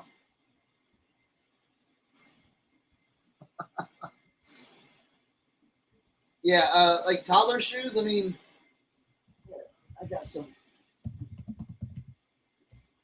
I mean, if you go, yeah, listing. I mean, I would just do it like you do regular shoes. You know. Yeah. Let me grab a. Aaron, what did I just walk into? So basically, when I take a pair of shoes, I'll do an angle shot with both the shoes like this, and then I'll take each shoe and go bam, bam, bam, bam, and then I'll do a front shot to show you like this, okay, and then I'll do a back shot to show you the back, and then I do a shot like this, okay, and then I'll do a shot like this, okay, because sometimes a lot of people want to see top down, and then your soles, and then I take if it has the tag or something, I'll take a close-up picture of that. So I mean, I would just do it just like I do regular shoes. Oh, well, then if they light up, turn the lights off, hit the lights, and then see if you can take a picture of that. That'd be pretty cool. You could use Tim's Blackwater. Yeah, that'd be cool. I'll also tell you guys, quick tip. If you are a seller on Grailed, it's a great time to post women's items on Grailed right now. Because a lot of, obviously that was originally an all men's fashion site, but has since combined to be men's and women's. But it's a great opportunity to post women's clothes on there right now, because a lot of men that are shopping on Grailed will also see an opportunity to buy their significant other a gift while shopping for themselves during this time of year. So good opportunity to list women's items on Grailed right now. We also have another question. Have you Wait. noticed if what were you gonna say, Cernoch? I was like, wait, guys buy stuff for like their girlfriends or wives? Yeah, they're supposed to. Oh crap! Okay, yeah. Have you noticed if shipping on an item on eBay is showing different on Google? I just looked at an item I posted on eBay last night as calculated shipping, but it shows free shipping on Google. I don't know. I don't have an answer for that. Somebody will have to investigate and see if that's a situation. Maybe it's a advertising technique. Maybe. Noel, I'll tell you what I've been doing. I've been trying to list at least one item in every category I'm going to be listing in, just to kind of mix it up and add some versatility to the listings. So like I've been doing a little bit of glass, a little bit of clothes, and a little bit of sports stuff. I know people have started listing ephemera. If Cameron's listing, you can go ahead and start listing ephemera now too. There's toys, electronics. So I think it's good to list a little bit of everything. That way, like when people are searching on your on the main page of District, they can start to find your items in multiple different categories, and then click on your personal profile and see all the things that you're selling. So that would be my suggestion.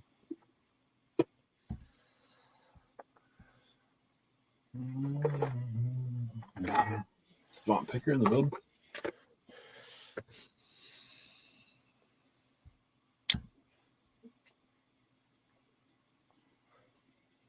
They're loving the hat, Cernoch.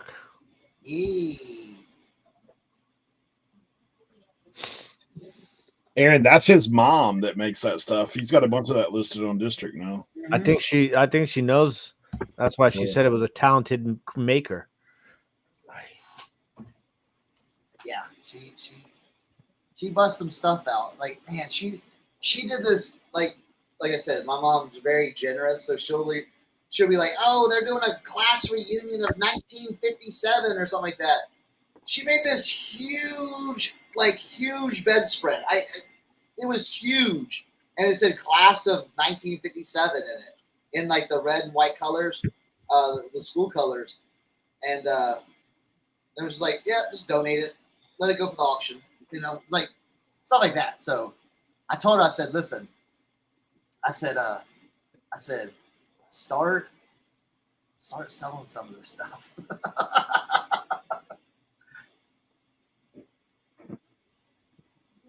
I already got 2 offers on my Polo pocket squares on eBay. Are they good offers? Or are they? And it's back to original offer looking things. One of them is for $35. I have it listed for $49.99, but it hasn't kicked into sale yet. So at the sale price, it'd be $40. So that seems like someone I would take at right now. Yeah. The other one is an offer for $30 from the same person. Why would you offer me 30 on one and 35 on the other? Trying to get a deal. Maybe they know something you don't know. Yeah. I'm giving them a good offer on Should this. I accept both of those, or should I counter the 30 with 35? Is it Yeah, instant, instant pay? Bro, I'm telling you, if it's instant pay and it's like I can get rid of 2 things at once. Yeah, it's instant pay. Tim, have you ever heard the song "Take the Money and Run"? Yeah. Yeah. It's instant pay, and it's not from a promoted listing either, so I'll just accept both. It's on the same. See the scuff before, after, before, after. What are those? Ariat front zip. Yeah. Front zip. Okay, yeah. Yeah. Little Chelsea front zip. I like that. Those will do well. Eric, is that song "Take the Money and Run"? Is that on the same soundtrack as "Sometimes You're the Windshield, Sometimes You're the Bug"? Or is that a different LP? It's different. Different LP. It's the B side. Okay. Oh, it's the B side. It's the B side. It does have a similar. Some people don't know there's an A side and a B side. Right? You're gonna flip that tape I think over. the Money and It's Run inside. is written by the Steve Miller Band, 1969. Sometimes you're the windshield, sometimes you're the bug is written by Tim.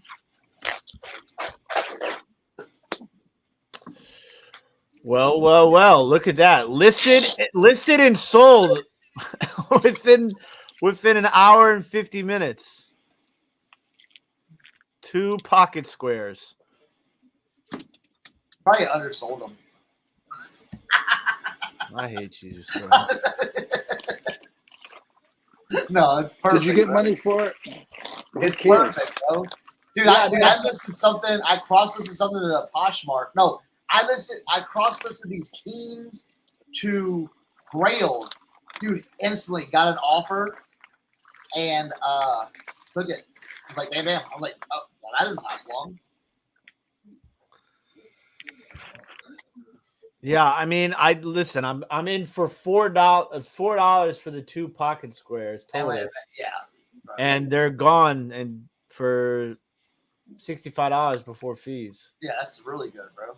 And fees are going to be low too because they didn't come from promoted listings.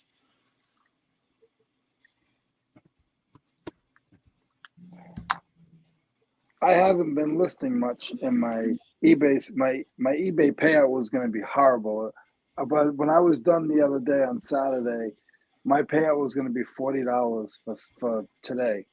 So I put 50% off everything in my store. I got my money up. I didn't get a payout today because I had returns. Dude, I literally had two returns that came back. And then a jacket that I sold a long time. So I sold it a long time ago. I had it in Vendoo, but I sold it on Grailed, and I guess I got lazy and I didn't. That's the one thing I know. There's some stuff floating out there that I'm like did not delist properly because I was like, I'll do it later, and I forgot about it, and then never did it. And I sold it on eBay. And I was like, crap, where's this jacket? And I looked up. I was looking through my old emails. I'm like, oh, I sold it on Grailed. So then I had to message the guy back and said, hey, bro, hey, listen, I made up a crazy story, okay? I blame it on I blamed it on my wife that doesn't exist and my daughter that doesn't exist. So there you go. Wow. So I had to refund that, okay? I had to refund that.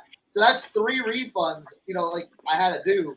So it was like zilch, like bye, gone. Here's a question, like talking about returns, because the other 2 returns were like legitimate. Like, be honest, like how, like chat and the how many returns do you say you get on a monthly basis? I don't knock on wood. I don't get returns. I'm gonna say I know. Hey, look who's in the building. Great to see you, Crystal. Thanks for coming by. About one, Eric. What about you? Mine's I don't actually even think usually it's one. on electronics, dude. Like every stinking one of them are electronics, and I probably get 3 or 4 to be honest. Yeah. And most of the time, it's either I don't know how to work it, but I bought it, or just something like where they don't read entirely. I have had a couple on some parts recently because like I've given you the part number. You know, I can't tell you if it's going to fit your 1969 Honda lawnmower. I just can't. Like, yeah. Now, see, the thing is, I sell a lot of clothing and shoes. Yeah. So, like, someone gets something in, and it's like, or just didn't like it. You know what I'm saying? Well, I mean, what do you do? Think some of it is like the old buy and return? Like I wore it once and now I'm going to send it back. I mean, it could be, or just I bought a bunch of stuff and, I see it all the time when I drop off the UPS at the UPS store. Shouldn't even be called the UPS store. It should be called the Amazon Return Store. And they just like, dude, I saw this. I see it all the time. dude, like you'll see 5-6 shoe boxes be going back, you know? Yeah. And it's like, so It's tough. I mean, that's the problem with a lot of that stuff with returns is you don't really know. Yeah. Noel says that. I think people are scared of me. Less than 2%. I think it really depends on what you sell, Buyer That's- pays both Yeah. Polo, Ralph Lauren, Italy, silk pocket squares sold and paid for. Yep. Philly Flipper says 3% return rate. He says Yeah. every every Yeah. month gets about Hey, 9 I'm returns. trying to find that on my Seller Hub. I remember there's a place to find it on the Seller Hub. Does anybody know how to direct me there? I'm on my computer. I think it's service metrics or something like that under Yeah. Kelly says none. I rarely get returns. Noel says zip, 0 returns. Aaron says I get 4 to 5 returns a year. Crystal says less than 2% returns per year. And she sells a lot of women's clothes too. Let me ask you this. Do any of you guys sell electronics? I've stopped because of that. Yeah. Like seriously, like Electronics are brutal, man. So consumer electronics for me this past 90 days were over 10%. That sounds awesome. Antique Victorian amethyst glass cornucopia mounted on a marble base with a brass hand holding it. That just sounds so sexy for somebody who likes antique and vintage. Listen to all the way that sounds. Like, I just purchased an antique Victorian amethyst glass cornucopia mounted on a marble base with a brass hand holding it. That sounds so good. I think you should be in like a big armchair with a smoking pipe and a jacket. Yeah. Yeah. I don't know, man. I just had a bad run on electronics. Bad run. I'll tell you what's crazy. So when I upgraded my upstairs studio, I upgraded my interface because I got the new Rode mic that has the interface built into it. And so I sold that interface. I used it 4 times a week for up until the time that I sold it. And I sold it to this guy, and yesterday, this is an over 30-day return period, obviously. The guy messaged me and he's like, it doesn't work. There's something wrong with the voltage and da-da-da-da. I'm like, look.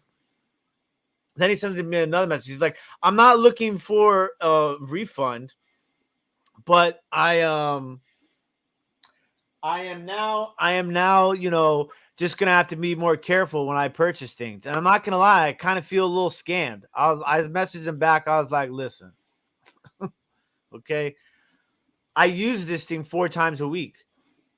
yeah. There's no scam. It was 1000% work. Like, I look at my feedback, everything like that. He's like, okay, nice. Have a nice day. I was like, all right, cool beans. Yes, District does have an app for iPhones only. Thank you very much, Paul. So for every 400 items I sell, I have 6 returns. Okay. Computer is sold too. There we go. Paid for. Let's see where this thing is. There's a Guns N' Roses song that you should listen to when you were doing that. Look, just a little patience, yeah. Patience, bro, dude. Hey, tell Ma Dukes, don't throw it out in the street now.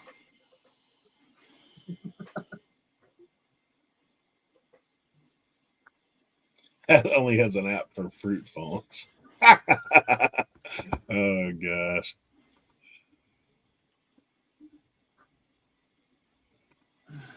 No, oh, oops, my dog's still outside.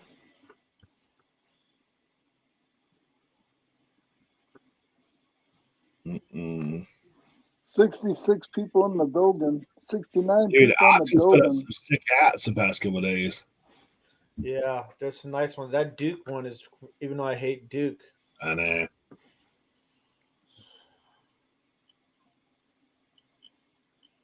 Budweiser Clydesdales.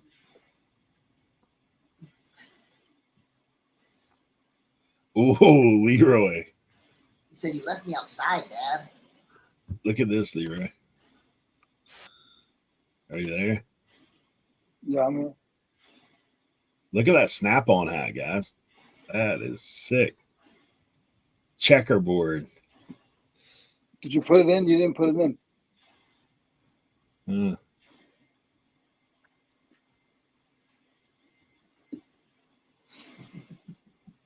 Look at that. I've had that hat before. Would you look at there? Would you look at there? K products. I have one listed right now like that. That's on K products, but mine's same design as far as the snap-on goes, embroidered, but mine's a black trucker hat. I think it's a K products. Either K products or New Era USA. Yeah, I think it's cool. That's out on that checkerboard nylon, right? I think so. I was trying to find. I can't even see where I got the window open right now. It's here somewhere. Too many tabs. Too many tabs. There it is. Yeah, a little nylon. Got the checkered flag on the back.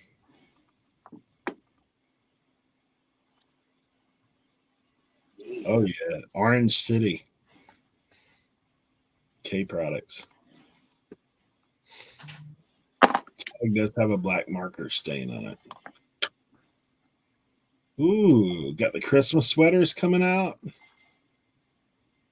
Yo, I'll tell you this. If anybody in the district wants some Christmas sweaters, I'll wholesale a bunch of them. I might do that. I might put a wholesale Christmas sweater. Yeah, that'd be cool. Yes, Kat. Look at this hat. Look at this hat. Ma Cernoch made this.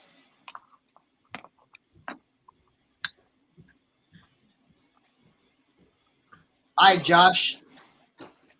Said back to his day jobbing. What's good, Jim? Whoa, what was that? Stop snowing.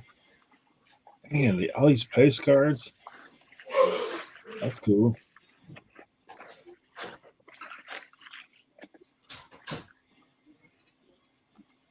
We truly do have the one-stop shop. Truly Right. is the one-stop shop. There's a little bit of everything.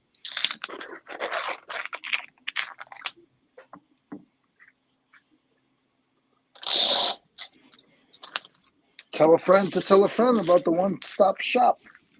By RIN. Man, there's some Christmas decorations if you need some racing jackets. Hey, can we tell if anybody refers any of their fellow reselling friends to us? No, but they will be able to tell because you'll see this little button right here. It says "Get 5."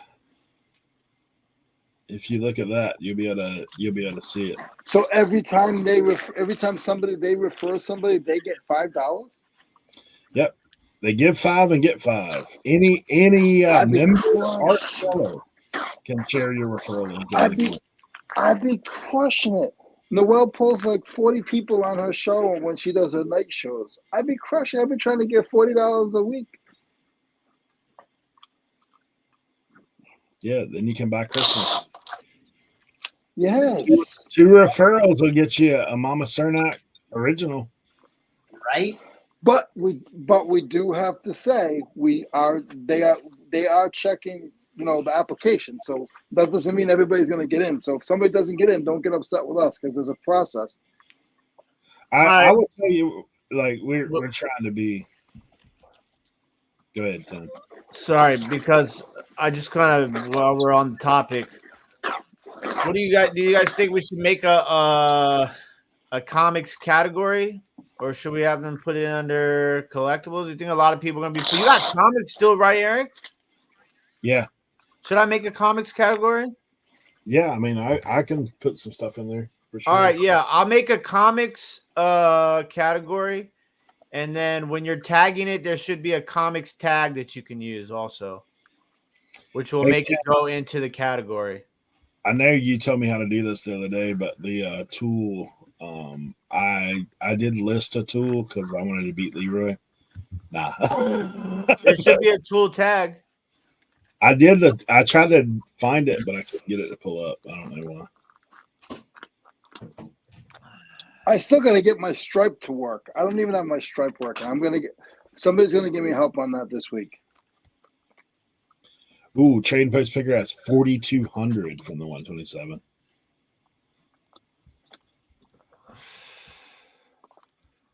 Comics under a I will be on. You put it Trade under- Post Picker's show.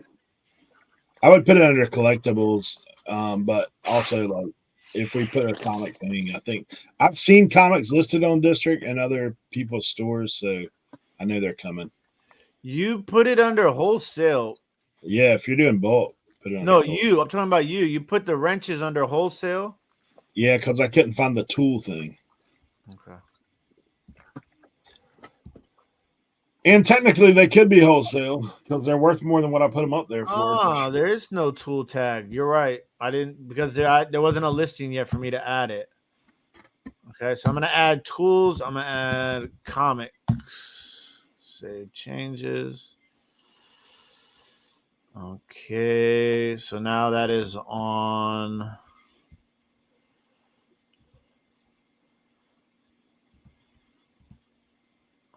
Okay. And then I'll go to collections. Oh, nice, the set. Tools, tagged, tool. No, it says I have a whatnot sale at 10 Pacific. I don't want to. Nobody's listed a toy yet? I know, right? I need to take care of that today. Toys. Oh, Aaron Hart. Sorry to hear that. Says she's going to load up her store when she's done having COVID. I would encourage all of you guys, if you are listing on there, man, share that stuff out on your socials. Like, Yeah. that would. That's the thing. I think that a lot of people need to kind of hear this. That's the thing where it's like it's broadcasted out because right now you don't have that buyer base like eBay or Poshmark or anything. It's more as a platform for you to kind of advertise your stuff. So that's the second part of it. Yes, list all this stuff, but you need to be pushing it out your stuff here and there. Working on Instagram posts or Facebook posts or something like that. So make sure just not be listing but pushing out at the same time. Yeah. The big thing is the magic comments. Like that is something that you as a seller on District, this is obviously we're the Reseller Information Network. So some of you sell on other marketplaces outside of One Stop Shop. That's part of the business. We understand that. So, our Reseller Information Network, we're about helping you as a reseller first and foremost. So no matter what you're doing, use the magic comments because it is the one thing. I mean, there's other things, but it's the biggest thing that separates this platform from any other reselling platform. Yeah, you can share your listing from Etsy and eBay and all that, but you can literally share your listing from the marketplace to Instagram, to Twitter, to YouTube, I believe is the other one right now. So it's YouTube, Twitter, and Instagram. And YouTube on live, like you have to go live through YouTube to do it. Yeah, you have to do live on YouTube, and you can use that to they can just type claim in the comment section, follow the instructions in the post, and it'll take them directly to a district checkout,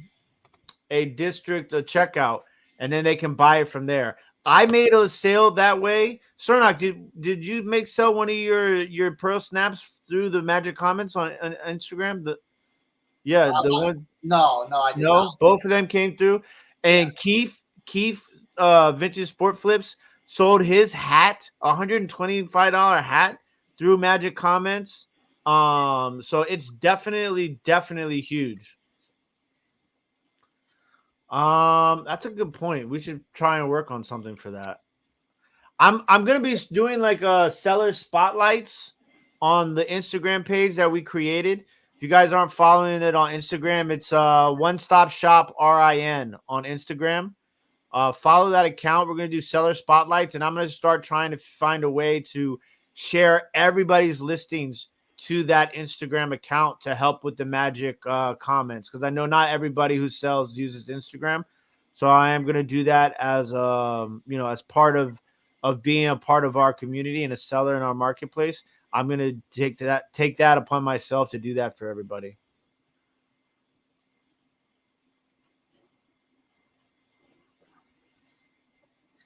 That's why You can't share to Pinterest yet, but I think that that's something that we're definitely going to add to give to Ivan to bring to the team to see if they can work that. Because I'll tell you what's crazy. I was in the List Perfectly listing party yesterday morning, and a woman in there, I think it was Val. She was telling people about using Pinterest, right? It came up in another conversation, and she rolled off some statistics for me. Man, I was like, yo, I have got to get on to doing Pinterest again, because the statistics that she was rolling out as far as like the amount of people that use Pinterest as a image search tool is like in the millions. It was crazy. So I'm gonna see if I can get those statistics from her personally. But yeah, so I'm gonna really start jumping on the ball with using Pinterest as an advertising tool. But yes, Diane, we will relay that message to the team at District and see if we can get that going. And then well, the thing too, here's the thing too. If you have a Pinterest, okay, if you have your own Pinterest, you can take like your items listed on District.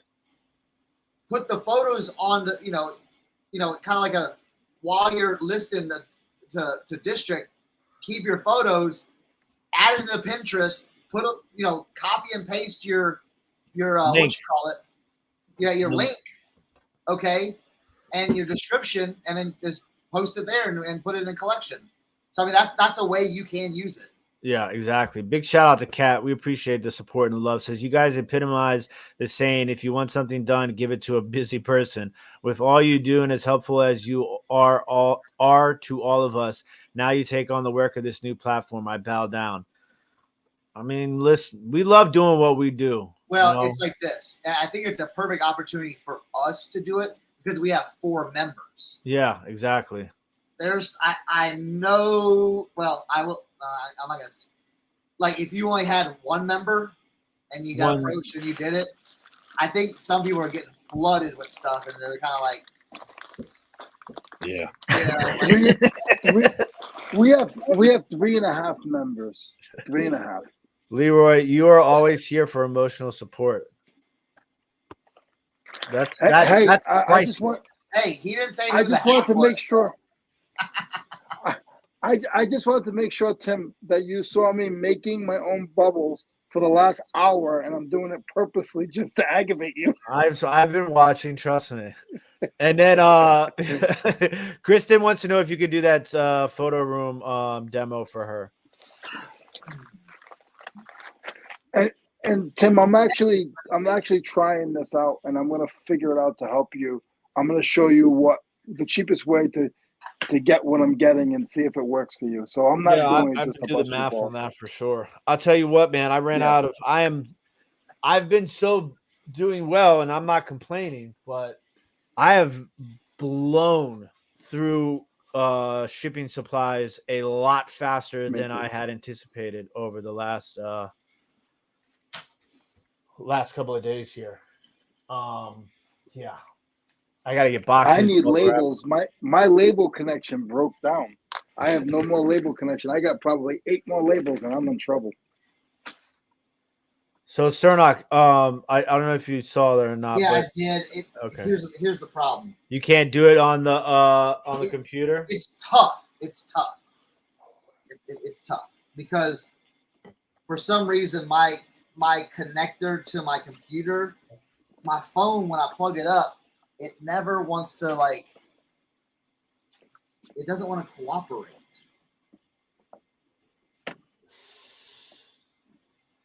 It's not cooperating. It drives me crazy when people ask me how many fluid ounces a teapot holds. Wow. Really? Oh, man. Steve says up late last night trying to find a plush I sold on eBay, filling it at the day job today.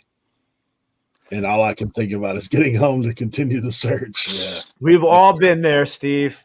We've all been there, bud. What's the worst thing is once you, like for me, cancel the sale or whatever, and then you find it the very next day. You're like, gosh. That's why as soon as it sells, if I have that feeling, I go immediately and start looking for it because I do not want to have to be in that position. Yeah. I'm not gonna be able to do it live today, but I might do a little recording of it, and maybe we'll throw it into one of our episodes. For RIN, like we release on Friday. And that'll be good too for Photo Room because we need to put something together for Photo Room so we can clip it and put it out as a separate video also. Yeah, for sure. It's just, I wish I might just do a screen record of me doing it and then do a voiceover or something like that. That'd be the way to do it, for sure. Because I don't know. I have an old computer and it doesn't want to work properly. It's a little frustrating.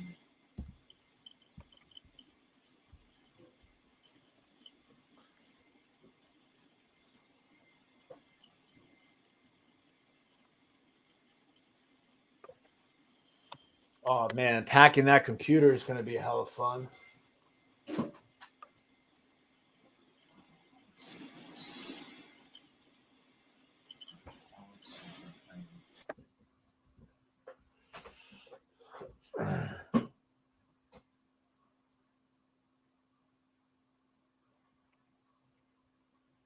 Oh, also, if anybody in the chat is a seller on in our marketplace, if you guys do your magic comment shares to Instagram, make sure you tag the One Stop Shop RIN on Instagram. That way I can share it to the stories also.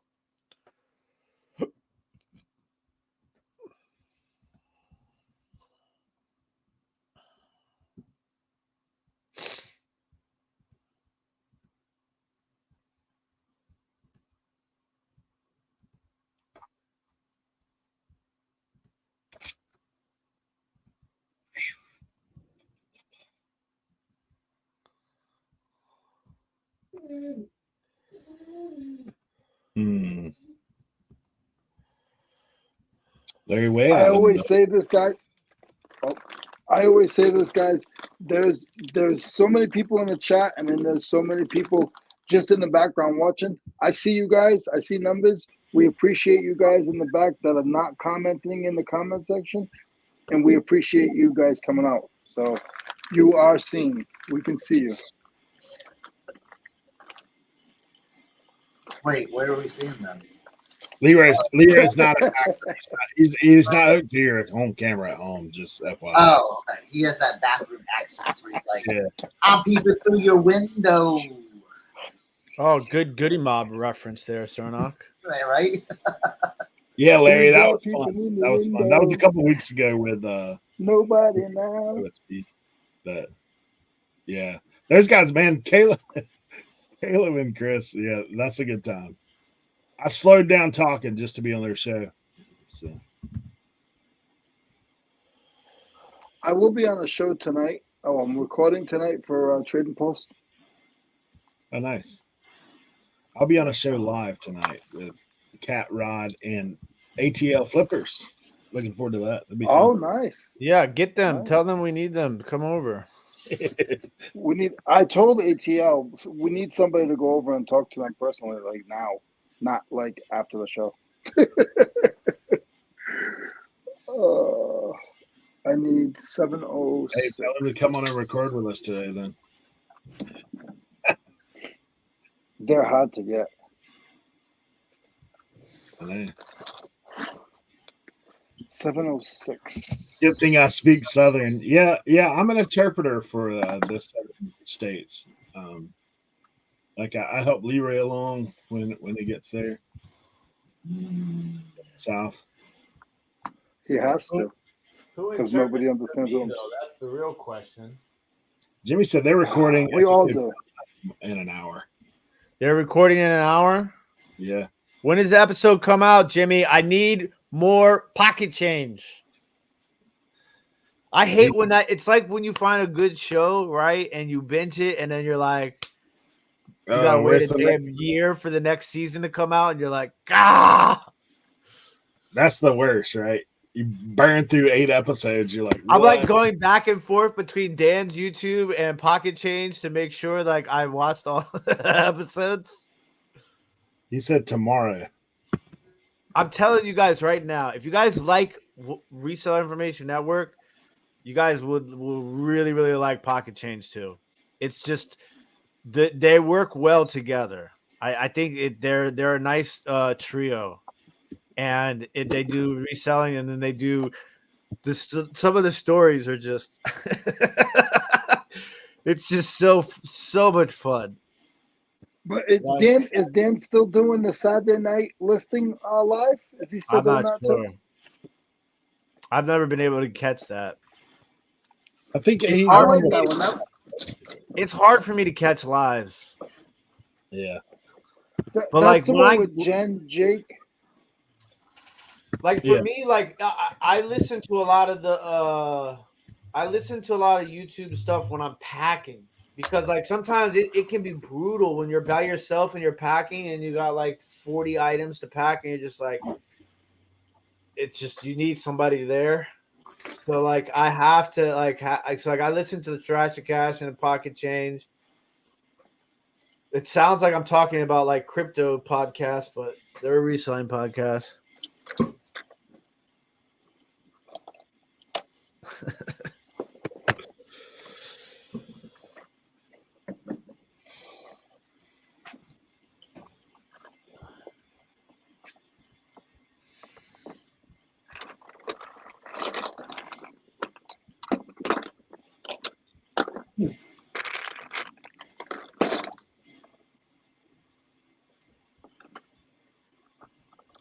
Bayou Belle Vintage said she grew up in Europe and lived in the Deep South when she come back in the U.S. From all family that's all in Alabama and lived in New Orleans area. So that was a fun accent. Yeah, you get a little both. I tell you what, man, you get back in Louisiana and some of them bayou, right? That's a whole different thing going on. Louisiana Saturday night. Yeah.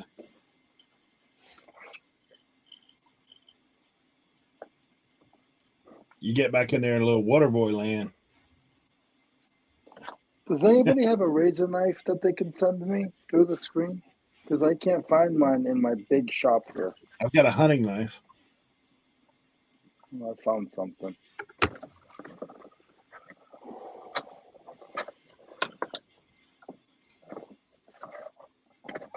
Area.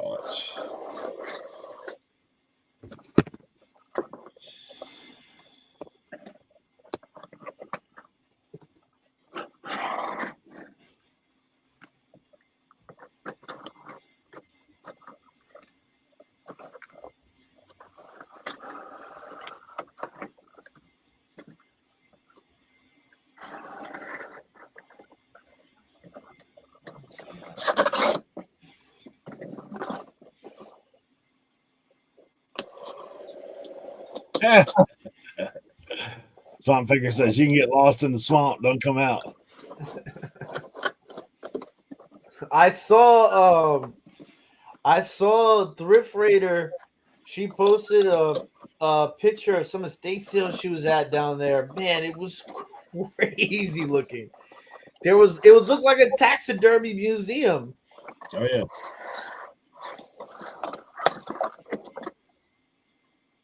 Yeah, my aunt, they live in Louisiana, just outside of Baton Rouge, like Gonzales area, Prairieville, and Baton Rouge.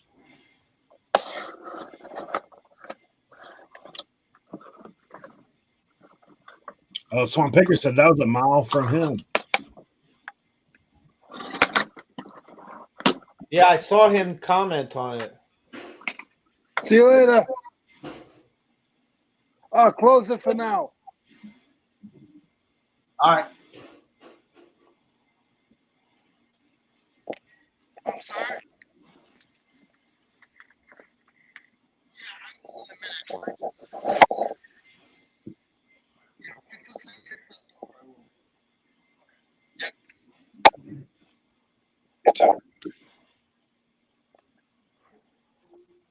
I always say the Appalachian meemaws out here are like the Appalachian meemaws. Old grandmothers are kind of like the Cajun grandmothers, you know. They speak in that witchcraftian tongue. You can't understand them. You know what I'm saying? Oh my The god! dialects are different, but I think it's the same.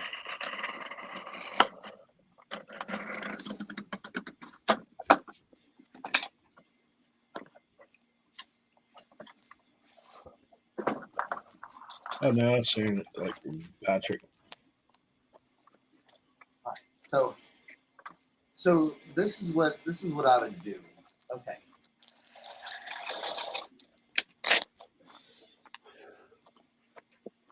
Paddock boots.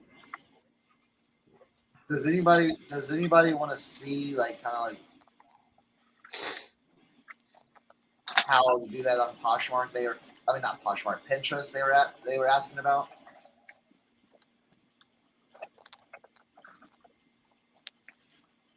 Because I'm gonna test it right now. I'm gonna do that. Let's see, put in the title.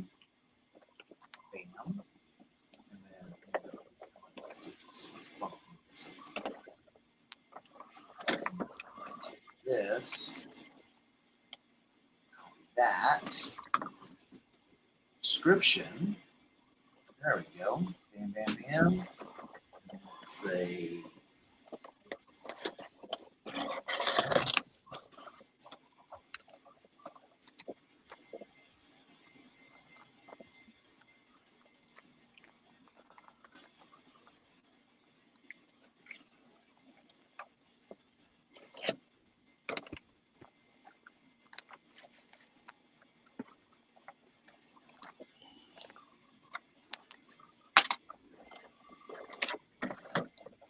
Oh, people won't see the tabs.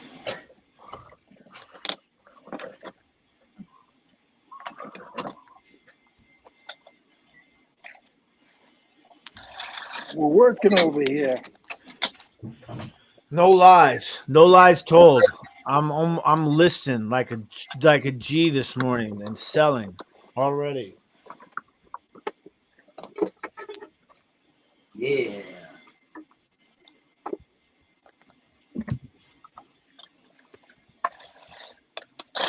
I'm shipping from my 50% off sale.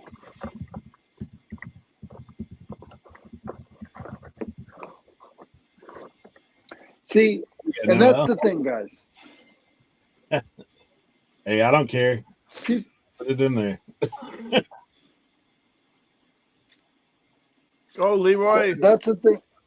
The thing is, like, people say, oh, how could you? He doesn't know what he's doing. He's putting all the stuff 50% off. If you buy your stuff right, you can sell your stuff at 70% off. If you're not buying your stuff right, then that's your problem, boo boo. Well, Donna says, just had another cha-ching. Y'all are good luck. 3 sales already while listening and listing. How many have I had? I think I had 2. I don't keep my cha-ching on anymore. Well, I usually do because I like people to hear it, so they think that I'm a real reseller. But Ott said that my ring notification was driving their dogs crazy. My ring notification goes off all damn day. You just got people walking around on the stoop out there. Well, because the elementary school is right across the street. There's a lot of people walking by and stuff like that. That actually does bring up a little thing that I'll touch on before we get out of here. Let's just put in the chat. How did you find out about being a reseller? Did you find it through YouTube? Do you find it through social media? Like, what was your path in becoming a reseller? That's my little question of the day, I guess. Because I can tell you the other night that I don't necessarily agree with. I found out mine from a little old man about the year 2000 at the flea market, and he said, "You have good stuff. You should sell it on eBay."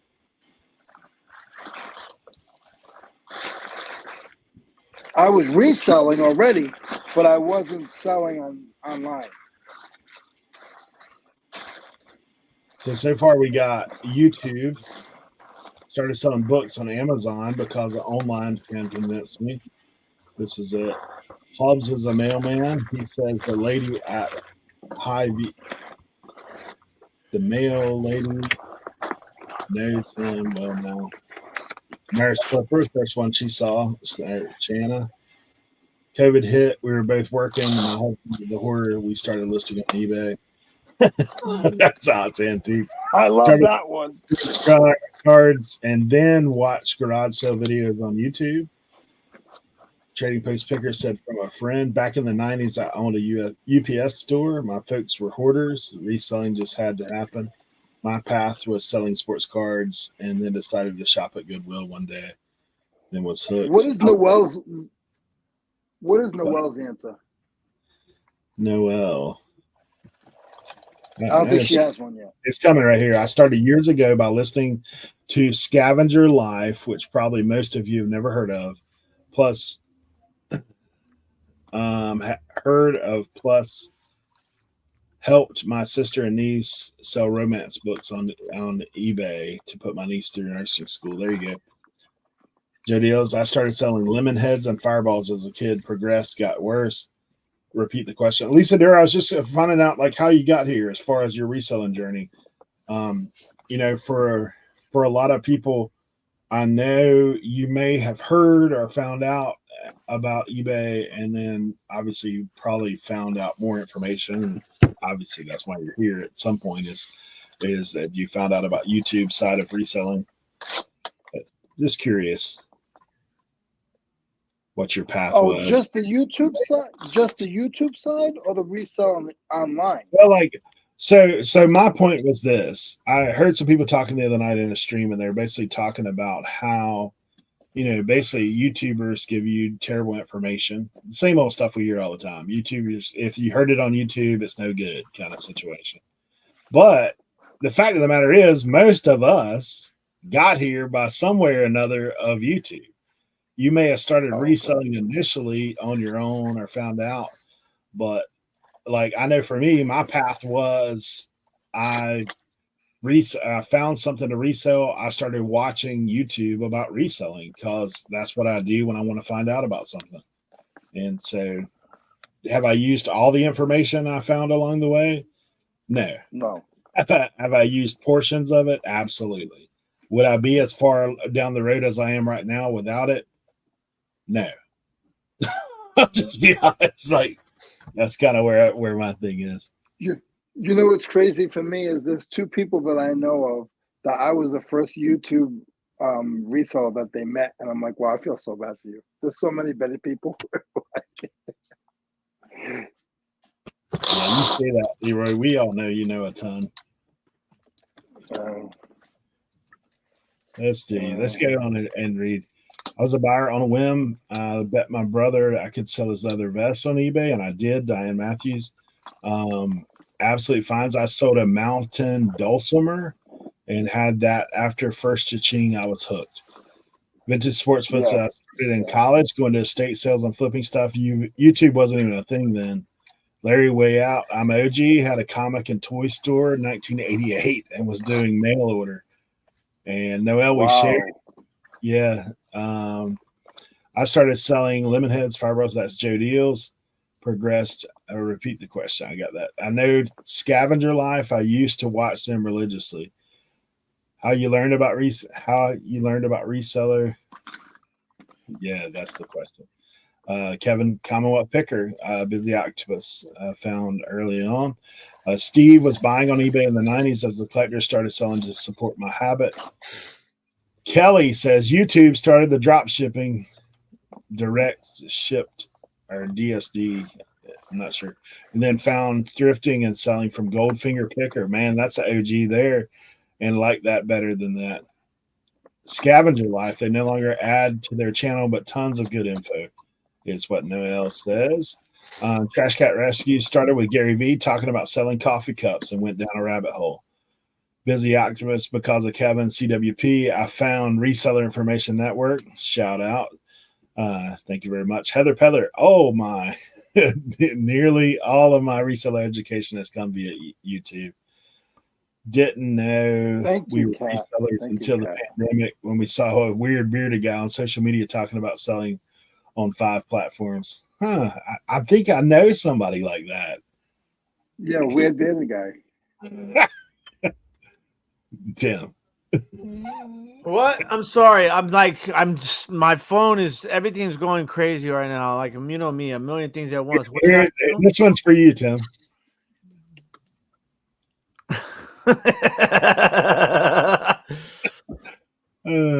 Heather Peddler says Alabama Picker, rip. Yeah, man, that's a sad thing. And Goldfinger Picker, Bonnie. I could go on and on. Scavenger Life, Trash to Cash, a podcast about making a living on eBay. Here is their website. Yeah, that's the original Trash to Cash, right? Yeah, rip Dusty. You need to discern good and bad info and what fits for you and what doesn't. And that's what we say all the time. There's no one way to do this. There's a lot of ways. And if you can glean from somebody else and, take the good, reject the bad, sometimes it takes trial and error on your part too, because something that may work for you may not work for somebody else. Cat Swift says Leroy is one of the most down-to-earth basic sellers out there. Don't downplay what a great info resource you are, Leroy. Parents had an antique store, grandparents in an auction business, wider audience with eBay. Retired then, star, found Nurse Flipper, then you guys, and the farm girl.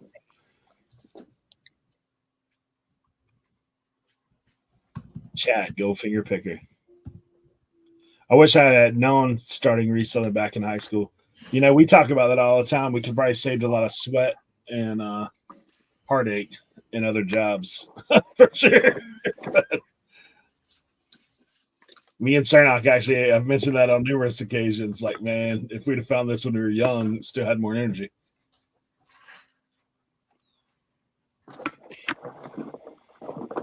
Right? I know. Okay. I went down a rabbit hole. Sorry. Let's see. Most of you guys have heard my story, but like for me, reselling, my daughter had LuLaRoe. It was taking up room in our closet. I called her and said, hey, what are we going to do with this? And ended up going down the rabbit hole of reselling online. Initially tried to do Amazon. Got kicked off Amazon. Focused my efforts on eBay. A lot of you guys found me short or were around shortly after that. Shout out Jennifer Hayes, my very first live ever. And she was there. Early on, I found a massive lot of toys at a yard sale, action figures. And same thing, man. I started selling that stuff, made a few $1,000s, and I was hooked. So, Dove and Heather Parker says, "Crazy Lamp Lady, then Harry Tornado. I sold a couple things years ago. Honestly, thought eBay was dead and nobody really shopped there anymore. Good thing that's not the case, right?" Trashy Panda, I tried teaching my kids reselling as a life skill. Yeah, good luck, man. Most of the time, kids, if we want to do it, they're all like, eh. Yeah. But unfortunately, I think that's a trait we all pass down. Yes. I remember when I was a teenager, if my parents said it, it was probably not what I wanted to do. My daughter asked me when I went back home a couple weeks ago. She asked me if she could make money selling her brother's toys on eBay. I said, "Well, don't tell your mother because that's not my son." But the answer is I'm like, yes. Yes. yeah, the answer is yes. But I said, "Don't tell your mother because that's not my son."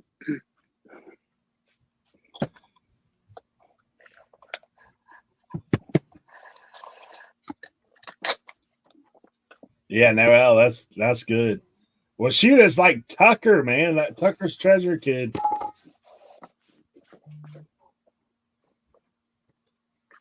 Tucker's beast mode.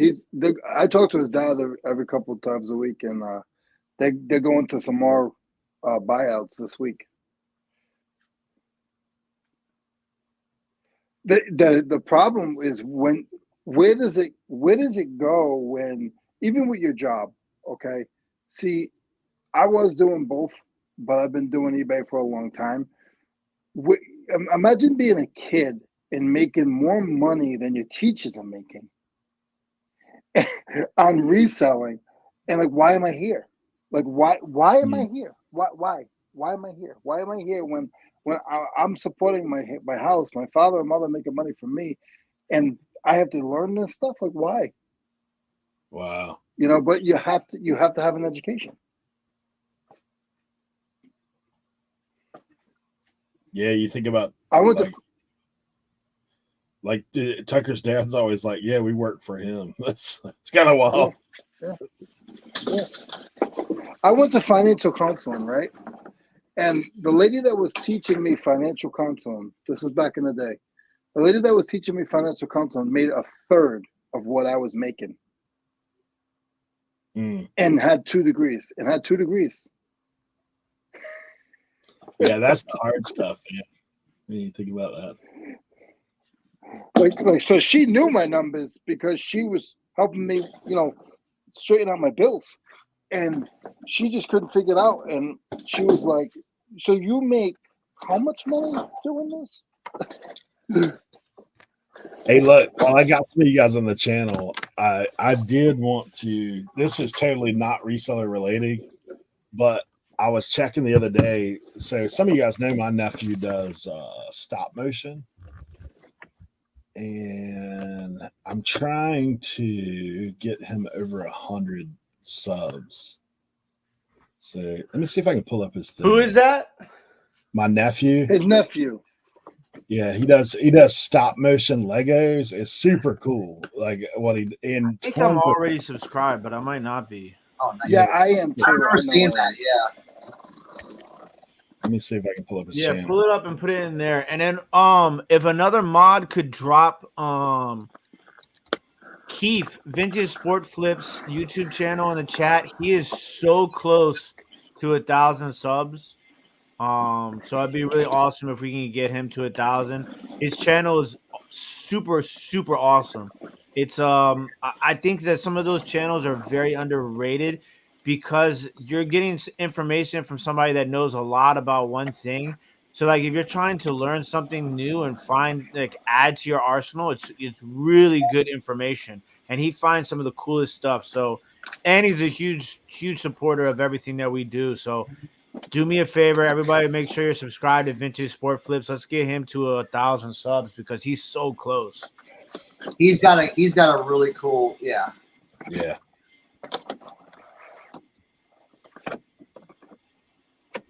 I feel like this is the first time we've ever really done this.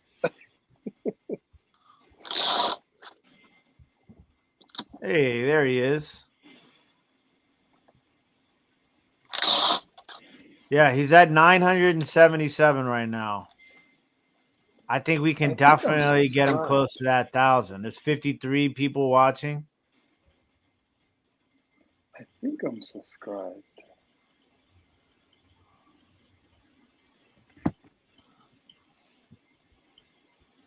There was a great story. Like this is crazy. There was a great story on TikTok. This guy had a YouTube channel, had like probably less than 100 subscribers, and he's an old guy, does fishing. Okay, does fishing. Oh, I saw this. And dude, the guy goes, man, this guy's just genuine. He's nice. He just wants to fish. He goes, bro, I watch this while I'm trying to relax, and if I've had a bad day, I just watch this dude fish. If y'all like this let's bless this dude and just if you want to subscribe to it, leave a comment, watch his videos. Dude went from 100 subscribers to 400,000 subscribers in 2 weeks. of that TikTok dropping.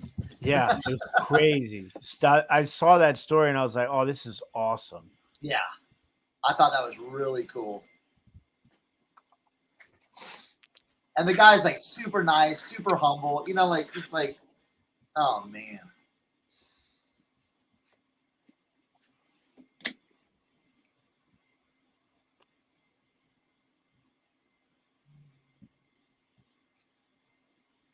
Yeah, this is my nephew's stuff. Dude, he does this crazy. I'll show you. This is his latest video. He had one the other day that was 4.6K, but he's got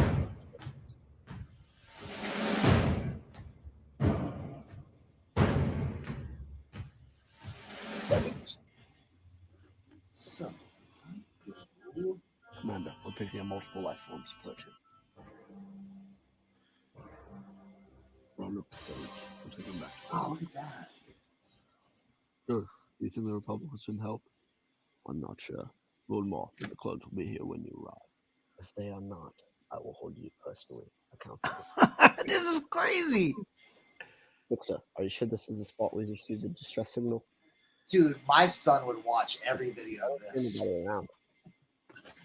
Trucks go this way. All right, Deltas, move out. Huh? 07 in position.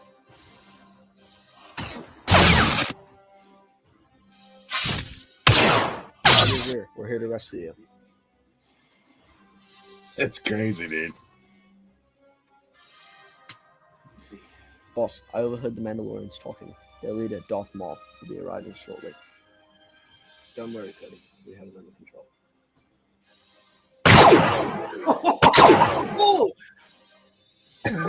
Where is Kenobi? I see you've missed me. Cody, get your men out of here. Move, move, move. Kenobi, now you shall pay. That's got to take a lot of time, too. Oh, my gosh. Oh, what?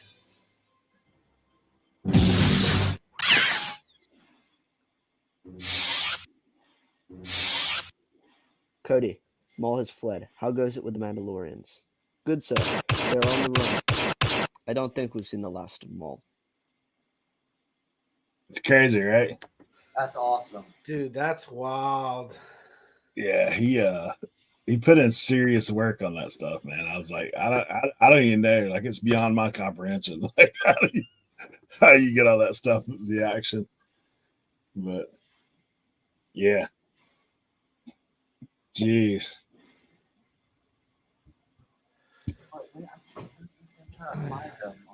Oh, it's still playing this next one, huh? Yeah, that stuff's crazy, man. I'm I'm in awe of how he does all that stuff. But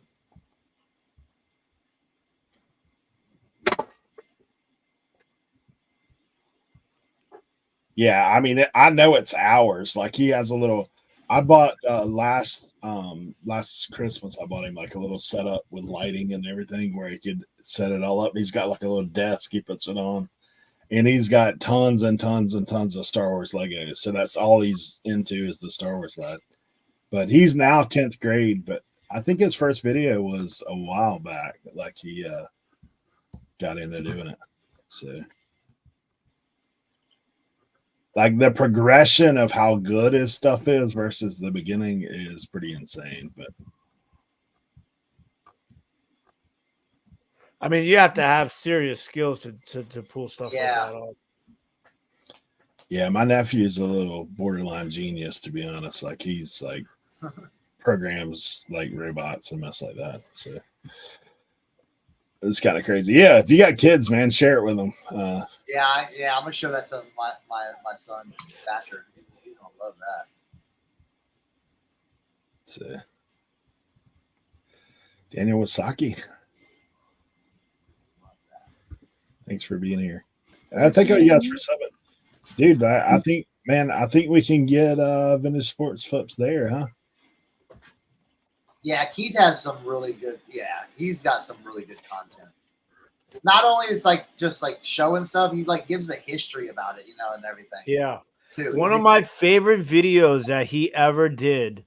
And I think that this is important for the for resellers, right? Because you see a lot of resellers like who are everything resellers pick up baseball mitts and gloves, right?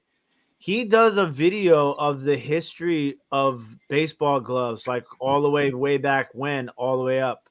It's really, really interesting. Really good video.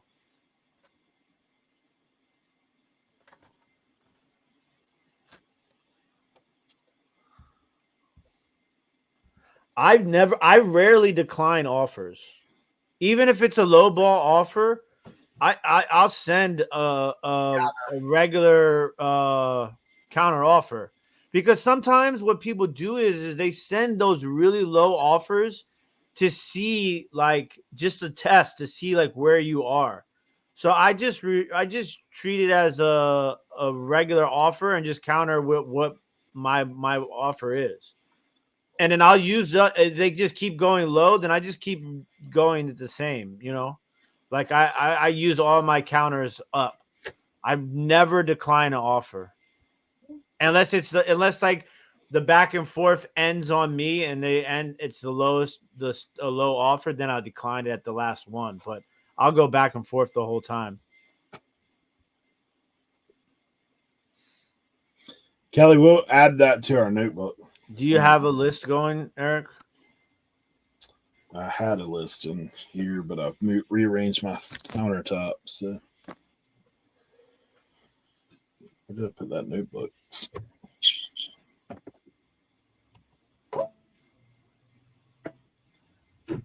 I'll put it on a sticker. That way I don't lose it.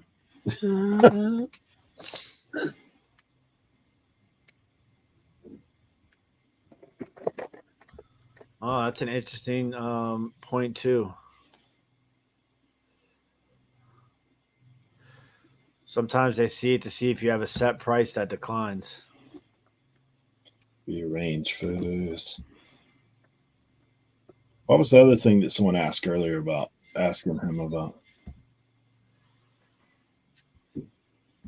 Damn.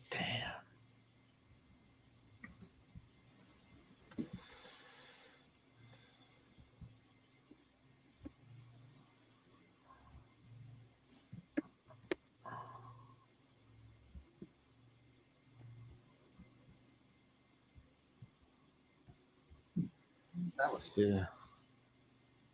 I will tell you a little housekeeping for you guys that are not that are in here that are involved in the district and you're selling on there. Don't cross post the same item. Within district. If for some reason you're selling with somebody else as well, don't cross post the same item. It creates a problem. So just a little news flash.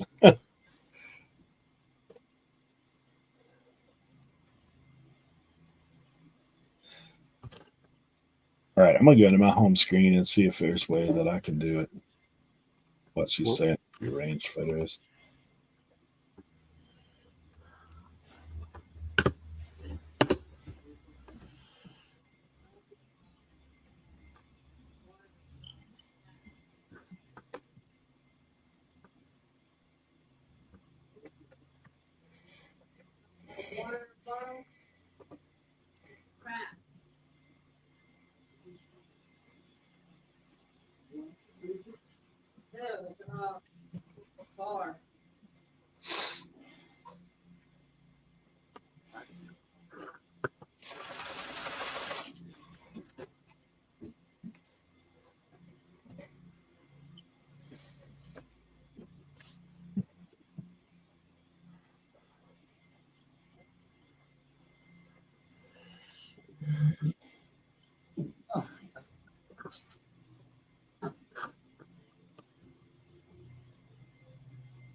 Oh, was it the Pinterest situation? That was one we were supposed to tell them about to add to the team. I just went and scrolled back.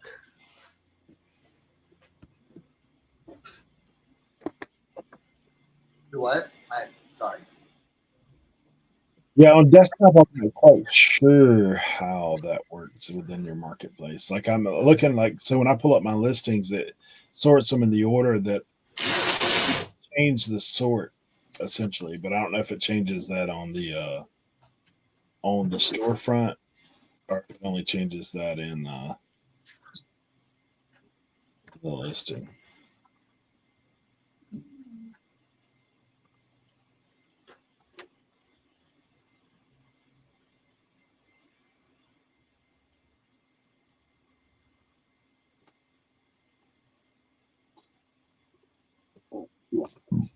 Mm. Yeah, there. So if you, yeah. So what I'm doing is, like, you can go to your Pinterest.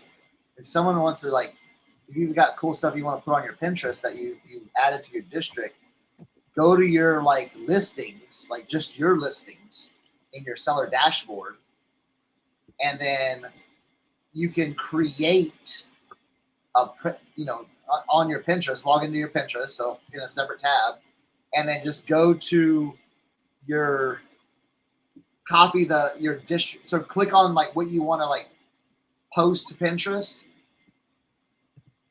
You know what? Hold on. Time out.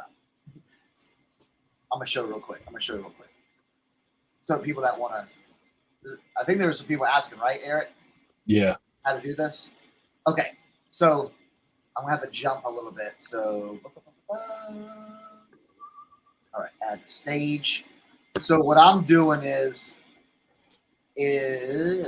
come on.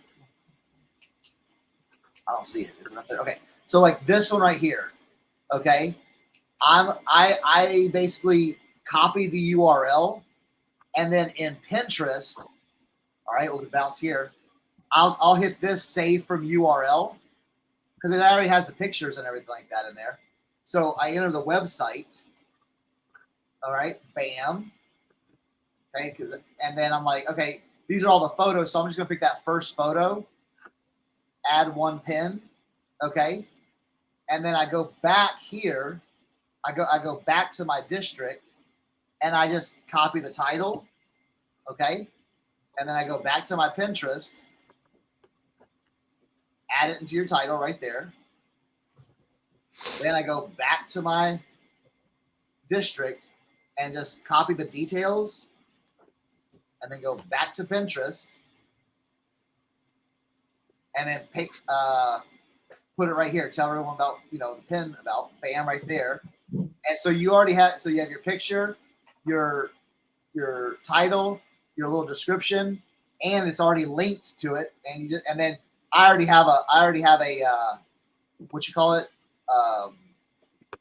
pin set up for it, and I just hit save then. So that's the easiest. So let's say right there, save to crochet and knitting by Mama Cernoch right there. Bam, and then that's it. That's cool. So if some of y'all wanted to do that, that's a good way to do that.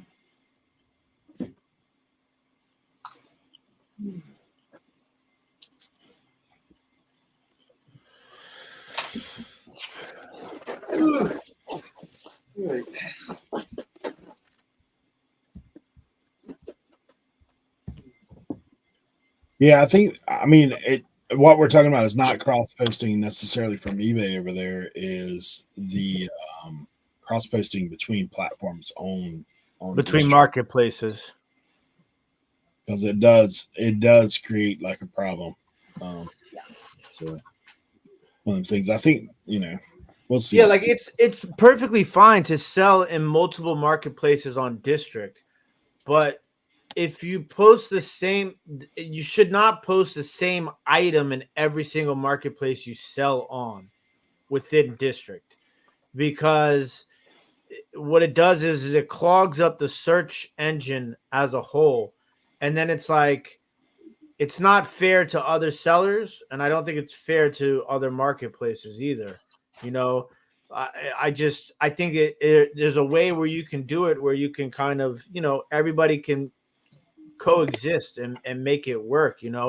It's just it's not a good look to post the same item in every single marketplace you're a seller in. True. Me too, Diane. 1000%. After hearing those numbers that somebody spoke on in my List Perfectly listing party yesterday, man, I was like, I am dropping the ball on Pinterest. It is like insane the amount of traffic that they're getting for visual searches. So y'all, I think Noel was talking about it. Y'all know that eBay has a social thing, right? We'll end it out doing this. Okay. So. Oh yeah. I seen that. I'm gonna show it for people that don't know. Yeah. Okay. And if you do this on Etsy too, you save 4% on your seller fees. Hold on, real quick. Let me get this set up. I'm gonna get it set up. I'm gonna go back. I'm going behind the scenes. I'm going behind the scenes. Yeah, this is what I meant by clogging it up, Noel. It's crazy. I did a little back end research on that last night. So yeah, I'm gonna reach out to that individual on our end, and let them know. But I mean, I can only control what happens in our marketplace. That's the other thing.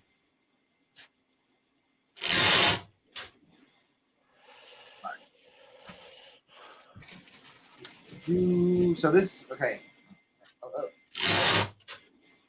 Hey, I hit the wrong thing. Start. All right. So if you go under marketing, like your seller hub, and go under marketing, it'll say social. Okay. So see how marketing is highlighted right here, and it drops down and it'll say social. Okay. So what you can do is wait. Oh, here we go. So it's under marketing right here. So if you hit marketing, you go down to social. Okay. And what you can do is, see, I've got linked accounts, my Pinterest. I got to relink mine, but so if you click on, like, you can do your recent listings. So let's take these cowboy boots are cute. Okay. And then I just go to my Pinterest board and I can see what,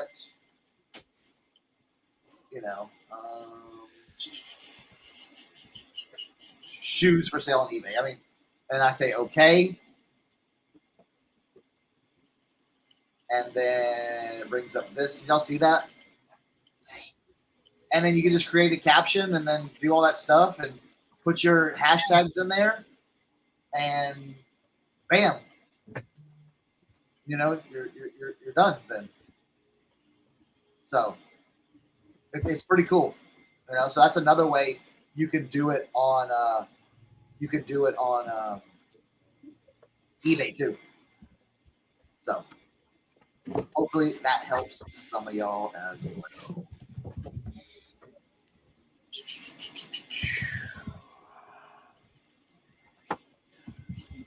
Yeah, Noel's dropping the link to the district.net support as well. So if you need additional help, that is a place you can get a little bit if something more specialized. But in our chats, we also have Ask RIN. Like we have things in there that if you have a problem and need help, we try our best to do it. And if we don't know what that is, then we'll find out. We'll tag Ivan, and he's good about helping as well. So.